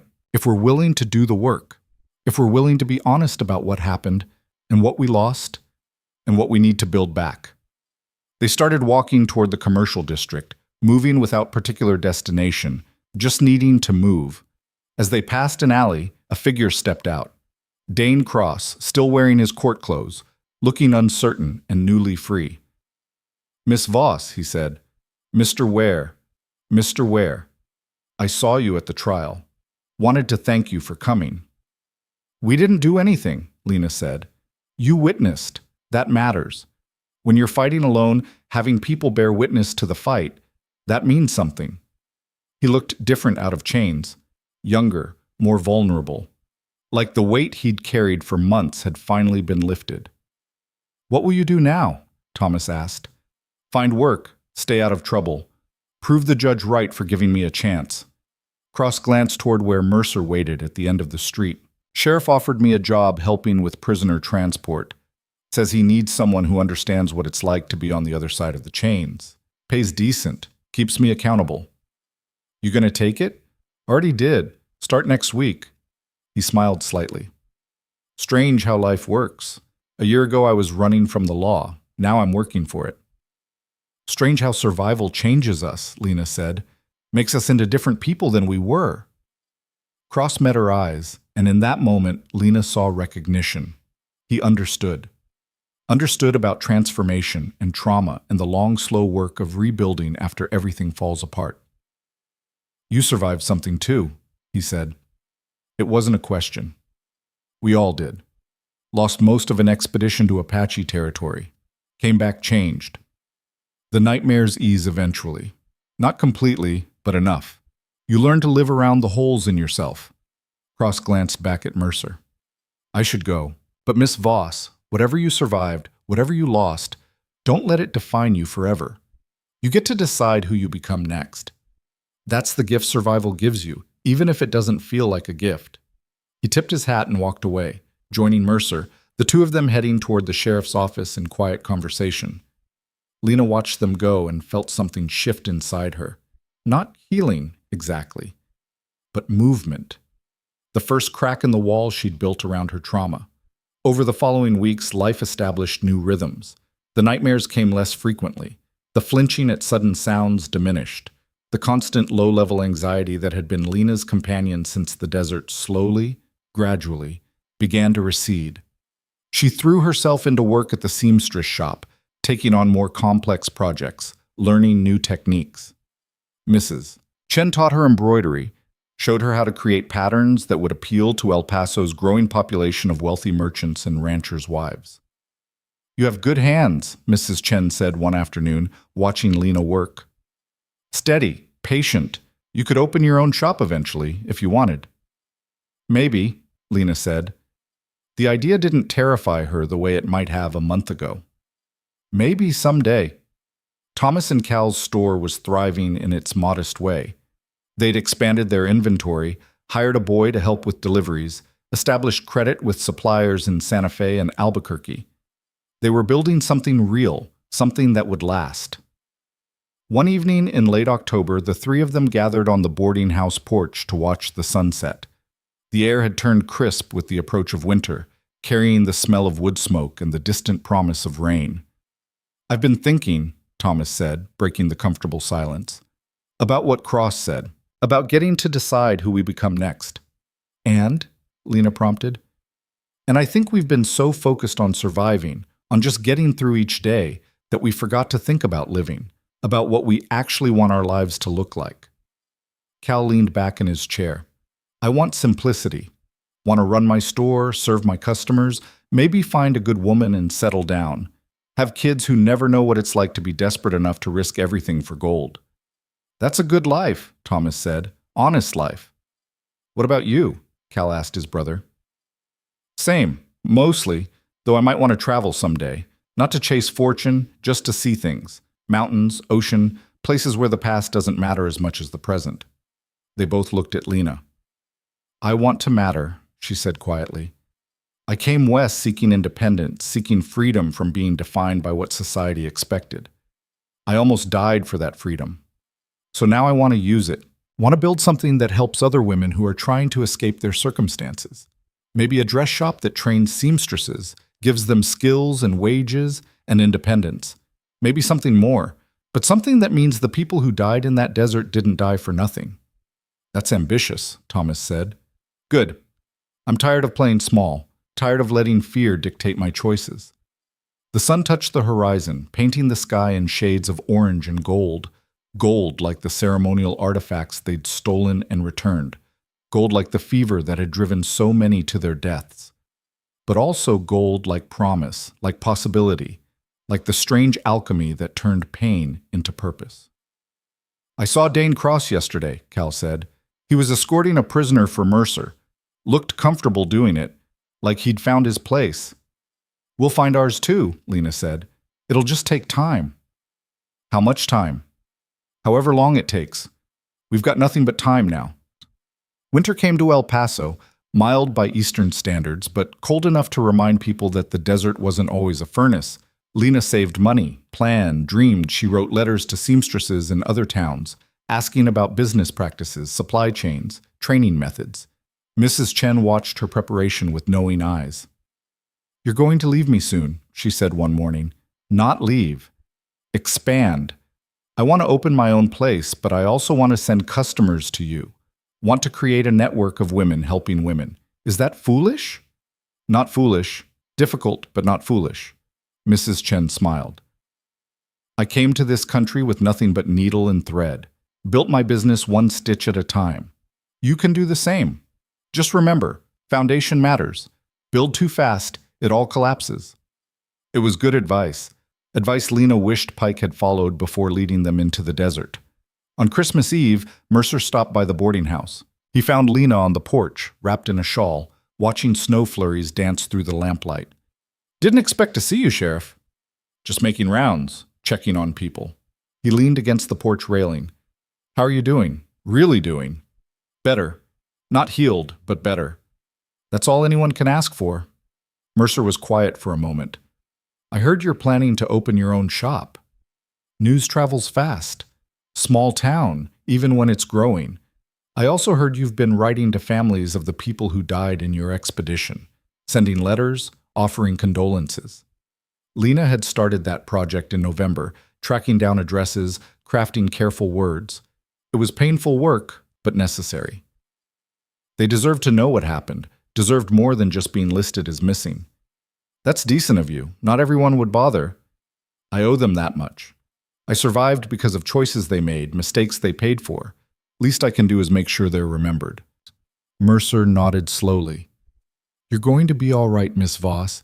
You've got the kind of spine this territory needs, the kind that bends but doesn't break. He left her alone with the snow and the silence and the growing certainty that he was right. Spring arrived with wildflowers and dust storms. Lena signed a lease on a small storefront, used her savings to buy sewing machines and supplies. She hired 2 women who needed work, one a widow, one a young mother whose husband had been killed in a mining accident. She taught them everything Mrs. Chen had taught her, and they taught her things she hadn't known. About resilience, about the quiet strength of women who survived by adapting, who built lives from scraps and made them beautiful. The shop opened in April, on a Tuesday morning when the wind was calm and the sky was impossibly blue. Lena stood behind the counter, looking at the bolts of fabric, the patterns on the walls, the clean workspace, and felt something like pride. She'd built this, not by stealing it, not by chasing shortcuts, but by working honestly, saving carefully, planning thoroughly. It was smaller than the fortune she'd imagined finding in the desert, but it was hers, truly hers. Thomas and Cal came by that first day, bringing flowers and congratulations. Dane Cross stopped in with Mercer, both of them offering quiet approval. Even Mrs. Chen visited, presenting Lena with a beautiful piece of embroidered silk. For your first customer, Mrs. Chen said, show them what's possible. That night, Lena stood in her shop after everyone had left, running her hands over the smooth wood of the counter, breathing in the smell of new fabric and possibility. The nightmares still came sometimes, probably always would. But they were fading, becoming memories instead of fresh wounds. She thought about Pike, who died chasing gold he never got to spend. About Cutler, who tried to leave and paid with his life. About all the others scattered in unmarked graves across the desert. And she made a promise to their memory. She would live fully, would build honestly, would help others avoid the mistakes that had cost them everything. The gold they'd sought had been real, but it had never been theirs to take. What was hers? What she'd earned through survival and suffering and the long, hard work of rebuilding was this shop, these skills, this new life built on honest foundation. 5 years later, on a warm afternoon in May, Lena stood in her expanded shop, now 3 times the original size, and watched her employees work. She had 12 seamstresses now, all women, all learning trades that would support them and their families. Thomas and Cal's store had grown too, branched into dry goods and hardware, employed a dozen people. They'd both married, both had children. Cal's first son was named Pike, a memorial to the man who'd led them into disaster and paid the ultimate price. Dane Cross had become Mercer's deputy, earned the respect of the community, married a school teacher. He and Lena sometimes crossed paths in town, exchanged quiet greetings, acknowledged their shared history without dwelling on it. Survivors understood each other in ways others couldn't. The desert still haunted her sometimes, still appeared in dreams, vast and merciless and filled with ghosts. But increasingly, those dreams ended differently. Instead of being trapped in the burial ground, she walked away from it, walked toward El Paso, toward the life she'd built, toward the future she'd earned. One evening, a young woman came into the shop. She was maybe 20, thin and nervous, carrying everything she owned in a worn carpet bag. "I'm looking for work," she said. "Any kind of work. I can learn. I'm good with my hands. I just need a chance." Lena saw herself in that girl, saw the desperation, the determination, the wild hope that the West offered something better than what she'd left behind. "Can you sew?" Lena asked. "A little. Basic mending. That's enough. I can teach you the rest." Lena smiled. "I'm Lena Voss. I own this shop. What's your name?" "Sarah. Sarah Brennan." "Well, Sarah Brennan, you're hired. We start at $6 a week with room and board until you can afford your own place. I'll teach you sewing, pattern making, business management. In exchange, you work hard, stay honest, and help the next woman who comes through that door looking for a chance." Sarah's eyes filled with tears. "Thank you. You don't know what this means." "I do know," Lena said quietly. "That's why I'm offering it." She showed Sarah the workroom, introduced her to the other women, explained the expectations and opportunities. As she did, she thought about the journey that had brought her here, about the gold she'd chased and lost, about the people who'd died, and the lessons purchased with their blood, about the choice between taking shortcuts and building honestly, between stealing what belonged to others and creating what was rightfully yours.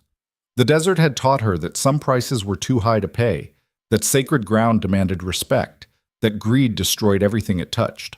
But it had also taught her that survival was a gift, that second chances were rare and precious, that the measure of a life wasn't in the gold you accumulated, but in the lives you touched and the legacy you built. She'd started her journey west, seeking independence and fortune. She'd found something better. She'd found purpose, community, and the bone-deep satisfaction of building something that mattered. The gold was gone, scattered back into the earth where it belonged. But what remained, what she'd earned through suffering and survival and stubborn refusal to let trauma define her, was more valuable than any treasure. It was a life honestly lived, a business honorably built, and the quiet knowledge that she'd transformed catastrophe into meaning. The desert had taken everything from her, and in taking everything, it had taught her what actually mattered. Not gold, not fortune, but the choices we make when everything is stripped away, and the people we become when we're given the chance to rebuild from the ashes of our mistakes. Lena Voss had walked into the desert chasing dreams of wealth. She'd walked out carrying something far more valuable: the truth. And the truth was simple. Survival wasn't the end of the story. It was just the beginning.